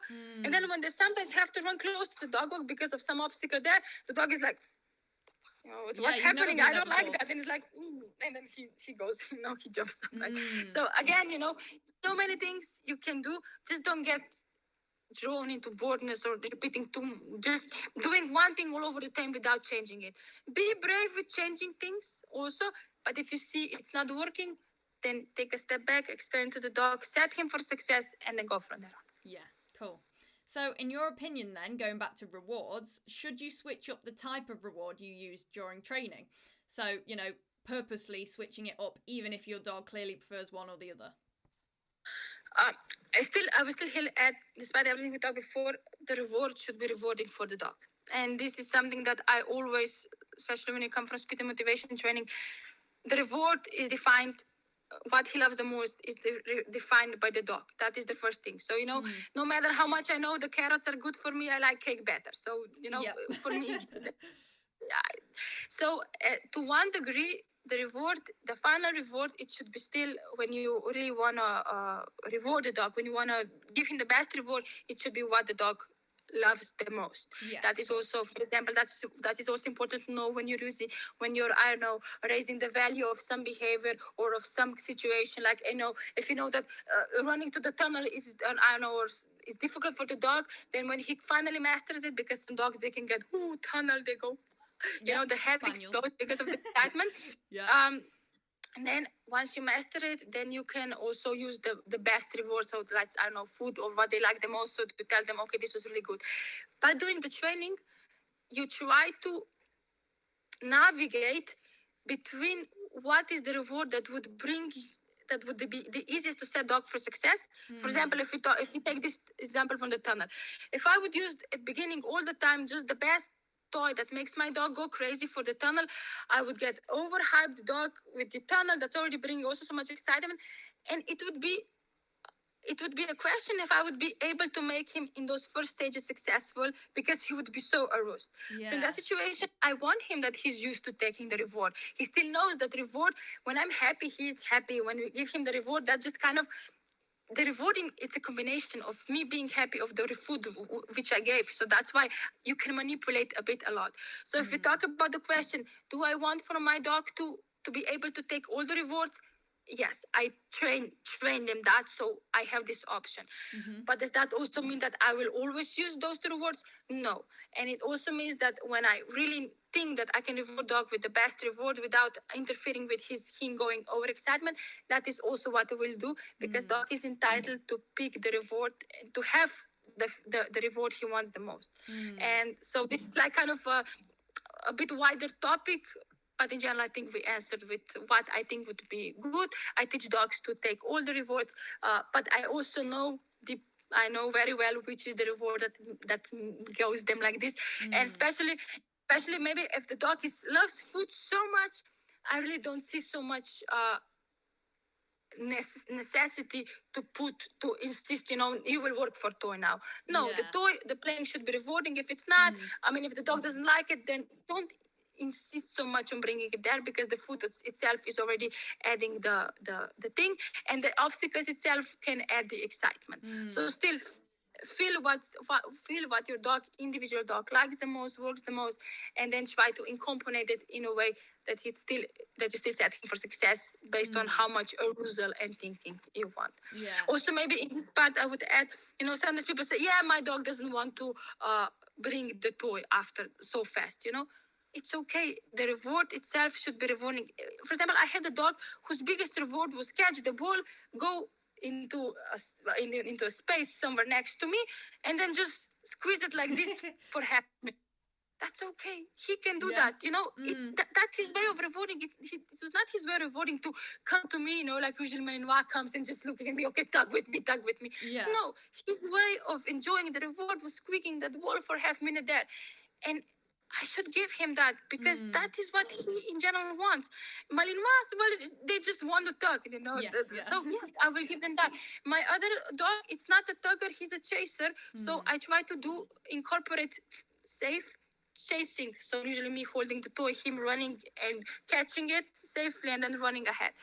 It's on me to recognize what is rewarding for the dog and not, even if I want to tug with my dog, super. If he likes that, then it's jackpot. We like it both. If we don't, it's my dog who matters, not what I want. Yeah. So it not only depends on the dog and what their preference is, but also on the setup. Like you said, if there's a tunnel after it, maybe stick to food, stuff like that. Yeah. I mean, first, of course, at beginning to set him for success, and when he already knows it, then you add the biggest excitement. Because that is one way of generalizing things. Again, understanding something in a very sterile environment, in a calm environment, at your home environment, when nothing is happening, when you're calm, when no dogs are there barking and everything, mastering contacts there, super. But that doesn't necessarily mean the behavior is taught to perfection. You have to kind of put it then more into a more challenging environment. And for example, in one way, bringing the super excitement toy in the training is sort of generalization. But don't do it if the dog is not ready for it. Yeah. 100%. Generalization. Same with anything that you're training your dog. You need to do that, don't you? Yes, but then again, maybe just last thing. If you want to make sure, for example, that really, if you want to really reward your dog, and that ball with fur is the thing they love the most, and they get over-aroused with it, no problem. If you still want to raise the love for the session itself, do the session, finish it, and then go wild and play. So not anymore when you need him to think things through, because it would be setting him for success to ask him to think when he's really so excited.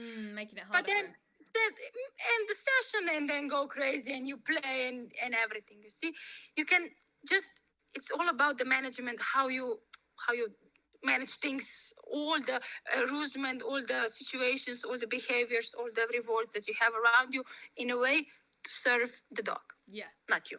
Absolutely. Dog is more important, always. So, in your opinion then, how long should you keep the mat on the contact for before removing it? Because obviously people who are wanting to, take it to competition, they're running dog walk, you can't have the mat on in competition. So... When the behavior is taught correctly, it really doesn't matter anymore. Very soon it doesn't matter about the target, because we're all the time, at least with my classes, we're teaching dog to hit nicely just before the ground starts, or even also with a bit on the ground with one leg.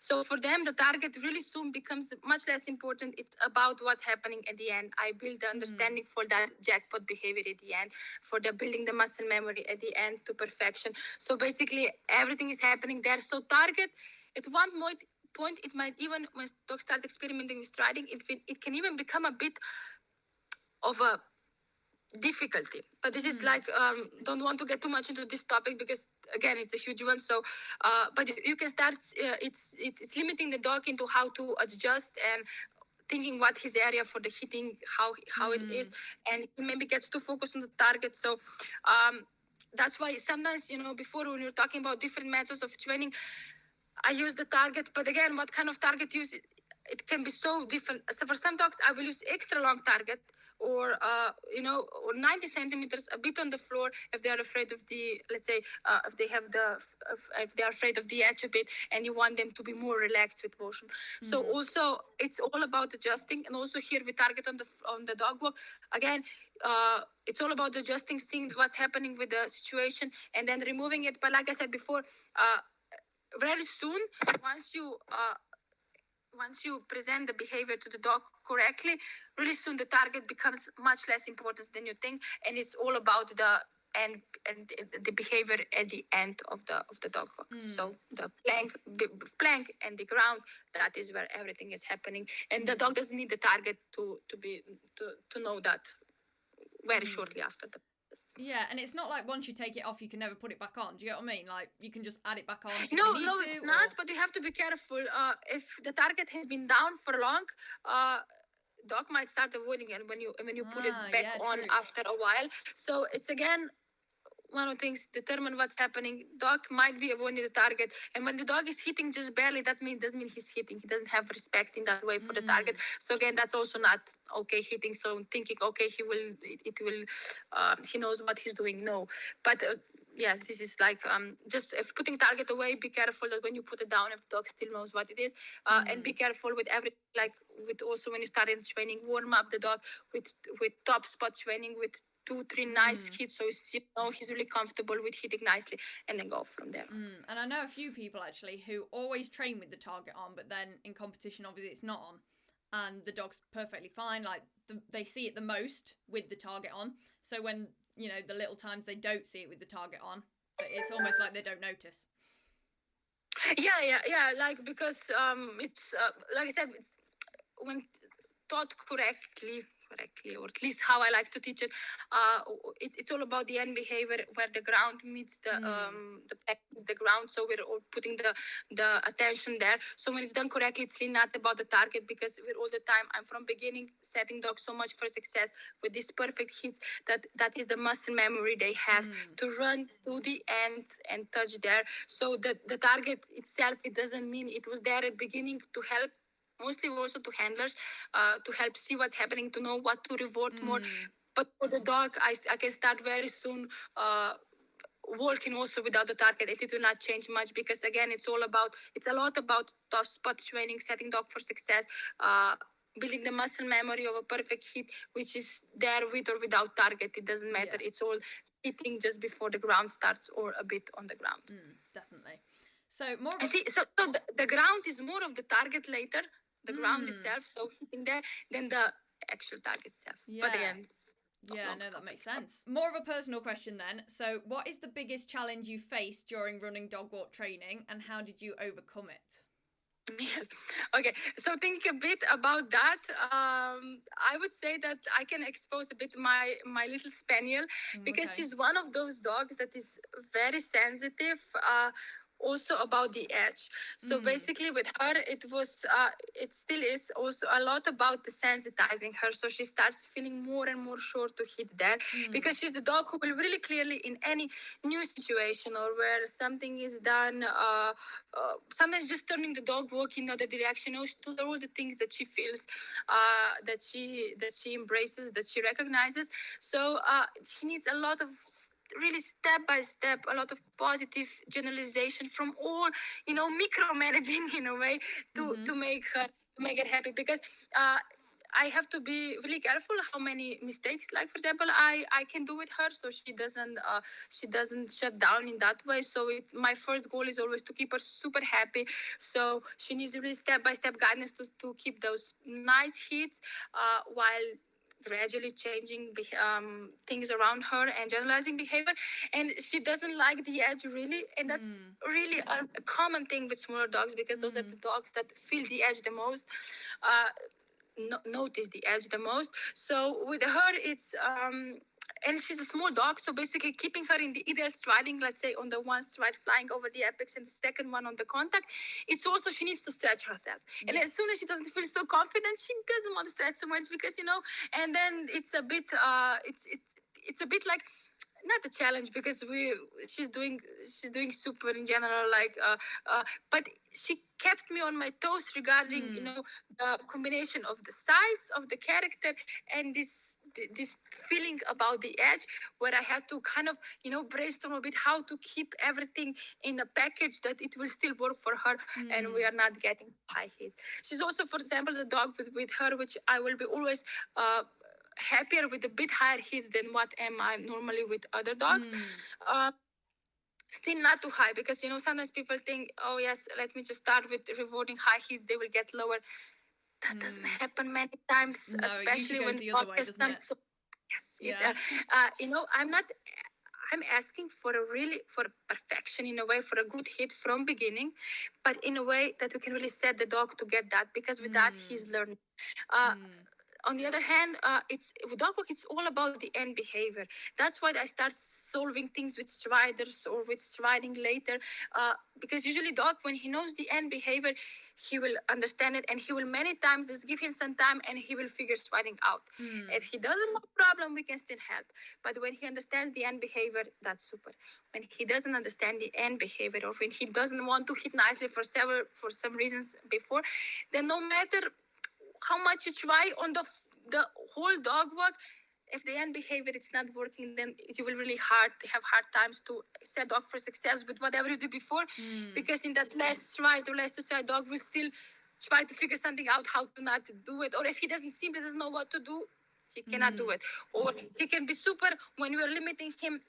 For example, if talking about striding, he can be super when they're striders, but when they are not, things can fall apart if there were problems along the way, or if we were working on the, let's say, prolonging the stride, or trying to do the striding that's not natural for that individual dog. And if he's striding artificially, not naturally, or with the stride to hit nicely, then he will probably not be doing that when we have the no strider, and we come to the same problem. So maybe with the strider thing, even if when I do use the striders, if I use them, if I decide to use them, I always work on two things parallel again: training with striders, training without striders, because this is what gives understanding. This is what can help me. Again, my personal opinion, this is what helps me. This is what helps me set dogs for success. Maybe helps me think instead of them some things that are necessary. But without it, it's what sets the understanding. This is what really tells me if the dog is understanding, and this is what needs to be at the end. This is what needs to be working. So that is also the reason why I want to work on that more, even if it takes a bit more time at the beginning. This is what will give the understanding of dog himself, understanding what to do. With this can be used as a help. But if the dog is not understanding what to do, then also this will not help if it's not there, because so yes, so this is basically the thing I'm working the most with the little spaniel, to get her, and with her I actually had to start working with one hit to getting her okay with one hind feet on the floor, so she would start feeling it's completely okay to hit like that. So it's nothing worse is nothing bad happens. That she then feels hitting decently enough, so let's say in the last 30 centimeters of the contact, that she then feels also when she's more speed. Because again, there's kind of things when dogs are afraid of the edge, it can work nicely when it's lower speed, because they feel more control in their legs. But when we come to bigger speeds, again, they are less control on their legs, so this problem can arise more. So this correct sensitizing, making them love that, it's quite important for behavior. And with her, you could really see it. For example, that she would, even if she would be able to stay in perfect striding, there were situations, not now anymore, or maybe even don't know, because if someone probably training somewhere else, because I train mostly at home, that would still arise, and I would still have to solve it. But at the beginning, when starting with working with the edge, you could see she was really, oh, look, it's the edge, and there were front feet hitting and then hind feet close together, and let me jump off it. Yeah. So I think with spaniels as well, that can be quite common. Like, they're sensitive and overthinking. I think my boys quite like that as well. It's quite a breed thing. She's not my first spaniel, so I know already from before they can be like that. And yes, it's just it's just one challenge you kind of love. It's just like some breeds have, talking general, have other things. Spaniels have this, and you just step by step, you just guide them to what you want to have, while it's important so much to keep them super happy. And here, maybe I would say we didn't talk so much about the top spot and this perfect hitting, but there I would just say advice, like, for the people, learn how to set your dog for success, for this ideal hitting, because whenever things don't go as planned, that is your safe spot. That is where you can really set the dog for success and keep him happy, keep him motivated and everything. And then see where it went wrong. Maybe you skipped some steps. Maybe sometimes you went too fast to something else. Maybe you didn't see something that was happening and it was too hard for the dog to understand what's happening. But learn how to set your dog for success, ideally without much helpers around, like Strider or some other thing, because you want to see the raw behavior, you want to see what's happening, you want to see the natural running of the dog, the natural flow of the dog, and then work from there, whatever needs to be done. Yeah, and I think, like you said, it's important to learn sort of what is your dog's kind of idea of perfect. So not every dog will have the perfect, like, super deep stride, but it's just learning to know and understand when your dog has understood the behavior and just accept that. Yes, but here I would say, of course, like I said, I will not expect for my spaniel to hit the same like my Malinois did, for example. Yeah, that's it. It's not, but still, for me, the hit still needs to be pretty deep, because most dogs, they do not hit high because they cannot hit low. They hit high because either the criteria we had is that allows them, or because they decide to. So as soon as we start getting very okay with higher and higher hits, that is when we start running into the problems. So that doesn't mean that I'm asking only for really deep hits and the dog would be otherwise failing. No, I am working on good, nice deep hits, but in a way that I know how to set the dog for success. So I know how to provoke those hits from them. So observing what is happening and help wherever the help is needed to help them achieve that. So not just saying, okay, now I have to hit perfectly, do it however you want. No, that would, for most dogs, that would be, disaster. No, it's not that. It's about still having relatively high criteria, but in a way that you know how to achieve those criteria. So you're building the muscle memory, understanding of that. Because like I said, most dogs don't hit high because they couldn't hit low. It's because they decide to. And why they decide to, again, it's either because of the criteria, maybe they didn't think that striding through. Many times it can also happen when dogs start, powerful dogs, when they start flying more and more, taking out one stride, and they become higher with hitting. And we're like, oh, okay, it's still inside. No, actually, with those kind of dogs, I'm even more demanding with ideal hit. Why? Because I want to make clear for them, you can fly, but only if you think the contact through perfectly. Because if not, if they think they can just neglect nice hitting, just start flying more, then they will start doing that because it's fun, let me just throw myself from middle of the down plank. Why not? It's okay. And for dog, hitting 10 centimeters of the contact doesn't mean much, because it's now it's 10 centimeters, tomorrow it's 5, in 2 weeks it's none. That's why I say the target is the floor. So that is from that part is where you're still accepting how high you want for the dog to hit.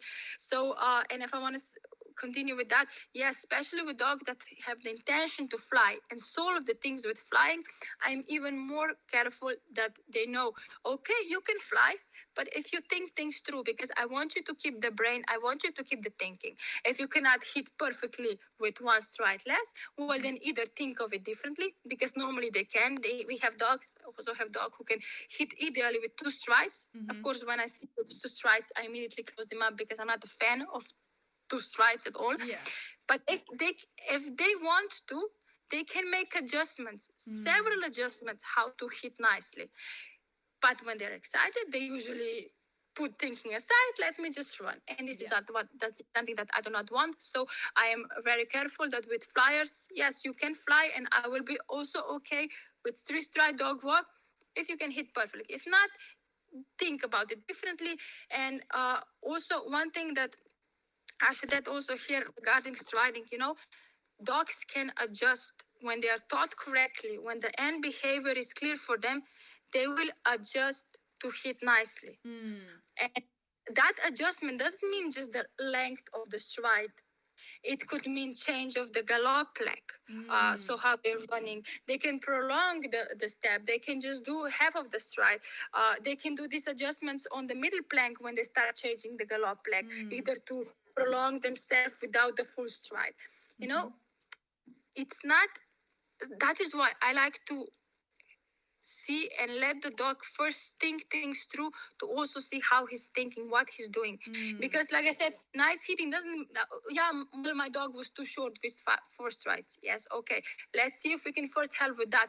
But you have to know, dog had all the chance to either prolong a bit one stride, to change the leading leg, to hip with half stride more. So it's not. Dog has many solutions. So that's why I'm saying when the dog doesn't hit nicely, it's mostly because he also decided. But why he decided? It's, of course, a long story. Mostly it happened because of us. Maybe different criteria. Maybe he was just not taught well how to. Maybe he doesn't have enough experience to solve the striding issue. Yes, he just needs some time to figure things out. Of course, several reasons why.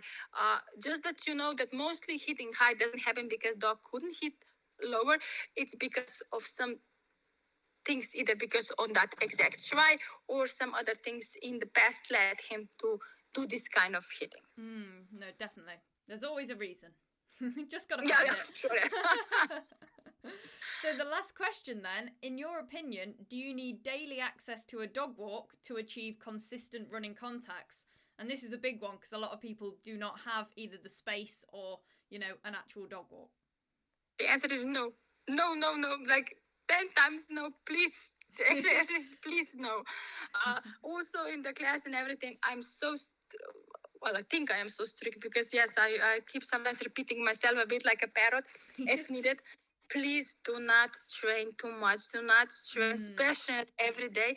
Access, I would actually advise to do the dog walk training maximum 2 to 3 times per week. That's more than enough. Okay, there is maybe a situation or area in your training where you can do it 3 times regularly. Maybe it happens as long as all the other things are, so the dog is not overtrained, everything that can also work for a brief time. Maybe, you have 2 weeks vacations, you want to squeeze some more running contact into the training. Yes, as long as that's not too much, also 3, let's say regularly 3 weeks, 3 times per week. But otherwise, no, please give dog enough rest. Not just because of the physical thing, it's also the brain needs to rest. You won't believe how many times dogs, when they have a bit rest, or sometimes 1 week, 2 week rest, they come back and you can just see aha moment. They kind of slept it over and things just came together. Yeah, they need a reset. Of course, not always. It's not like you will go back, you will start the break with the dog for jumps and then he will probably most likely still jump when you come back. It's not like I'm saying, let them sleep for 2 weeks and then, they will wake up with perfect contact. Not. But usually if you're working on something, on some behavior, and it was working okay, or sometimes maybe you just couldn't get through something, sometimes also a rest, and they come back, they see things with, like you, when you see things with fresh mind, with fresh hand, how could I not see that happening? Yeah. The same is, when you're solving those logical or crosswords or something like that. Sometimes it's not clear, and then you come next day, you just walk along it, and you see it. Oh, look. It was right there, yeah. It's right. Yeah, it's right there. Yeah. So from that aspect, the rest not beneficial and not necessary only for the dog's well-being. Also, it can do a lot for their mind. So no, at any point, nobody should train dog walk every day. No, definitely not. No. Never a good idea. But it's a bit like you said, like with us, you can get burnt out if you do something too much. So it's the exact same for dogs, and you still want to keep it fun. I remember I was in the veterinary medicine. We were studying those, those muscles and the nerves and everything. And it's like tons of Latin names, Truncotudendum, was to remember it a bit, and it was like, okay, we were just having the exam for the anatomy. And I was like, I was studying pretty much. And then the last 2 days before the exam, I knew nothing. Oh, I was no. like, I knew I studied. I should know at least the basic one. And I just sit there like I don't know it. Idiot. I always just say that on the video. And I said, okay, it's done. I will not go to the exam. It will come to me some other time. And I didn't do anything for a day. I said to Yaka, we already met 18 years ago, so we're like together a long time. I said, I will not go. I just don't know anything. I will learn next time. So, okay, no problem. And then it comes the next day, and I was like, fuck, I remember, it was like everything came to me. And it was not because I didn't know it. I mean, of course, it was because I studied. So that comes to the part where I say if the dog is jumping, then not magically he will stop jumping just from resting. But I knew I was studying. It came at one point, it was overwhelming in my head. It just got mixed up. But then the rest, it kind of just put the things a bit back together, and I was pretty well doing that exam, Despite 2 days ago, I thought that the stupidest person on the planet because I knew I studied, but I didn't remember it. Yeah, well, that's really powerful. It's not completely the same with the dog, but I think very similar. Very with those kind similar, of things. Let it rest. Sometimes also a rest will give you a fresh outlook on the page. Don't try to go with your head over the wall. It's just at the end, it's just running contact training. Yeah, it's not cure for world hunger or for other things, really the ones that matter. It's just the running contact training. It's just the jump contact at the end. Let it be. Go. If something is not working, take your dog, go for a walk, drink a glass of, wine if you're drinking wine. Great advice. Let it be, you have your healthy dog there. You have another chance to start in 2 days or something like that. It's okay. It's really no big deal. Maybe rest will give you a fresh mind to start with, and maybe things will just magically come together when you look at it from different corner or when you have a 2-day break. So, and even if not, no problem. Mistakes are okay to happen. They're actually, at one point, you want to make things bulletproof for the dog to make it super easy. You want to set them for success. You want to keep them in that bubble wrap where you're building the confidence, the love, and everything. At one point, you want to present failures, ideally in a controlled way so you can control it. For that, you have tough spot training so we can help you with that. Mistakes should also happen. They are important part of learning. Sometimes no mistakes can also mean you're not progressing, you're not going over that comfort zone, or the dog, you're not challenging dog enough to learn. Mistakes are okay. Important thing is our attitude towards the mistakes. So we do not putting the pressure on the dog, and that we know mistakes should happen. The first important thing about mistakes, dog should be okay doing them. He should know mistake is nothing more than just basically a no reward market, just a chance to try something new. Mistakes, what did you do? Well, let's go again. Let's try if you know better. We don't know better, no problem. Let me help you. I don't know how to help you. Well, no problem. That can also happen. Let me just slip it over. Let me evaluate video, for example. Let me see what's happening. And let me see, maybe in 2 days it will be different. If it will not be, then okay, maybe we need some more help. Maybe I need to think this a bit more. Mistakes are no big deal. Dog should be happy to make them, because dog who is afraid to do mistake, will think differently during session. He will not be open. He will not try different things. He will be more, okay, I should not make mistake. Yeah, definitely. So mistakes are good. Dogs should be first really happy, not really happy to do mistake. Let me not overreact. Fine with doing them. Fine with doing mistake. He should know, mistake, no problem. Let me come back to you. Let us try again. I know that at one point you will help me enough to succeed. And if nothing is working, you have your top spot. You do 2 tries. You set the dog for success. You finish the session, you go drink a glass of wine, and you're happy for the next session. And that's basically it. So don't be afraid of mistakes. You'll be having a session, and we're all going to have those sessions that just do not go our way. And sometimes, it can just be, you can be failing over and over, but you're like stubborn. You're like, no, I have to get it right. Often you're just better to just stop and then just come back the next day. Yes. Of course, it also depends how dogs are learning and everything. But yes, usually when things don't go, if you think you can set the dog for success in the next 1 try or 2, then do it. If not, no problem. Maybe go do something else. Also when we're teaching those running contacts, you have to read the character of the dog. If is he a learner from the motion? That means you have to incorporate more motion. Is he a thinker? Does he like to solve things up? Then that's how you do it. Is he the dog who has smaller concentration? That means few things of running contact, do something else. Not even if things are doing perfect, do something else, because it helps him not get overwhelmed with the running contact and like this. So again, important thing, know your dog's character so you can also make them learn better. It's the same like with kids, when you have a kid that is just a bit of restless, like needs to move, he should move. He will learn the best when he's moving. Give him some sort of, in the, of course, still in a sun guide, like in the, like he cannot run around the grade, like if he's in the class, around the class to learn, but he can do some other things. You can try to help him, to focus on something else, to do the movement, maybe with the legs or something. There's teachers who work with children are more experienced with that. This is for me just making an suggestion. The same with dogs. Learn what kind of a learner your dog is, how he's coping with mistakes, what you have to do, how he needs to be. Do you need to be super excited, super powerful to help him, to make him, oh wow, you're the best. For example, my spaniel, whenever he's getting overwhelmed with something, I just call him to me and we just cuddle. It's just like, it's me getting him. Everything is okay. Whatever you do, it's okay. I will just guide you step by step to what we want. If not today, then tomorrow. If not tomorrow, then in 1 month. If not in 1 month, then, it was not meant to be. I'm just kidding. It's a good attitude though. And you can still end a session. You can still end a session on a good note, even if it's not the same behavior. Like you can ask for something easy. You can just do something different, but just respect your dog's individuality. Learn, training running contact, it's first learning about your individual dog.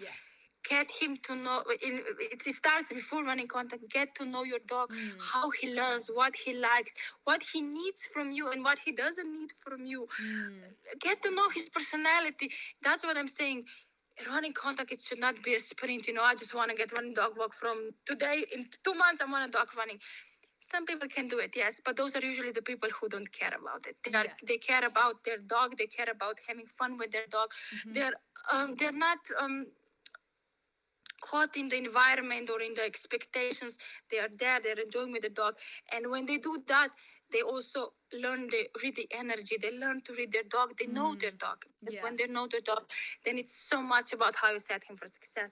Running contact, it's so much more than just the foot machine and the dog. It's about any kind of agility training or dog training in general. It's much more than that. That's why putting man and minder and a dog will not work the same for every dog, because and the team, because it's about the team.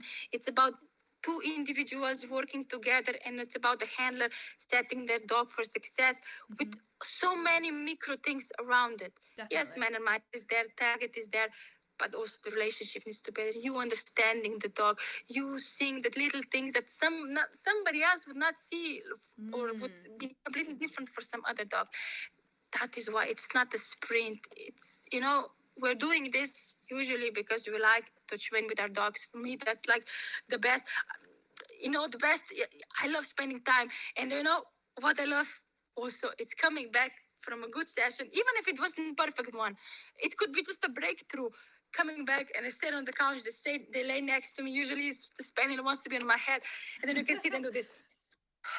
It's just like, it's when they do after, and yes. That's what life is about. It's about it's a great feeling when you're tired, dog is tired, you both had a great session, even if some things didn't go planned or perfect. Tomorrow is another day. It's your dog, healthy dog next to you there on the couch. He does, that's from the excitement, and that's what brings me the joy. And you're fighting for fun with your dog. That's the first thing you should be fighting for. And a lot it's in the handler and in his mind and his mindset up for also how he deals with mistakes, how he deals with failures. And you know what? It's not like, it's all rainbows at the moments. No, of course there are moments when you get, what the hell is that? It should already work something. Maybe not for running contact, because for running contact, I really like it. It's usually for me, no problem. But let's say for something else. And it's okay to feel that. Just don't go with your head over you. With your head, yes. Call it a break. It's okay. Even the best athletes, they have a bad day. No problem. Come back to it in 2 days, or maybe even after the afternoon, Just remember every time while you're on the course and enjoy it. Have fun with it. Yes. Absolutely. Absolutely. Well, that is all the questions. Thank you very much. If there are some additional questions, please feel free to ask me. Other than that, we have a web page, of course, with all the classes which people can check. So that's basically, I think we covered all the important information. So Definitely, thank you again for the invitation. And there you have it, guys. There was my super interesting conversation all about running contacts with Katarina. Thank you so much again, Katarina, for coming on the podcast today and chatting to me. I learned a lot, and I'm sure you guys all did as well. Like Katarina said, if you have any more questions on the topic for her that weren't answered in today's episode, please do get in contact with her and she would be more than happy to answer them for you. But for now, what have I got coming up in the next week? KCI, of course. It is KCI week. When you're listening to this, it will be Wednesday evening, so I'll have arrived at KCI, ready for the next 4 days of competition. So I'm sure I will see most of you guys there. Again, feel free to come say hi. And yeah, that's pretty much it for this week, guys. I hope you enjoyed KCI. And like I said, I'll see you guys there. I'm very, very excited. Literally one of the best shows of the year. Can't believe it's come around again. But yeah, please do make sure you're following the Pause and Pursuit podcast on Spotify and Apple Podcasts or wherever you get your podcasts from. I know there's several these days. I'm not aware of all of them. And if you enjoyed today's episode and if you enjoy the podcast in general, please do give it a 5-star rating and review again on the platform you listen to it on. That would mean the absolute world to me. But without further ado, I will let you get on with KCI week. Have a great time, guys, and I'll probably see you there. But if not, I will speak to you guys next Wednesday. Bye, guys.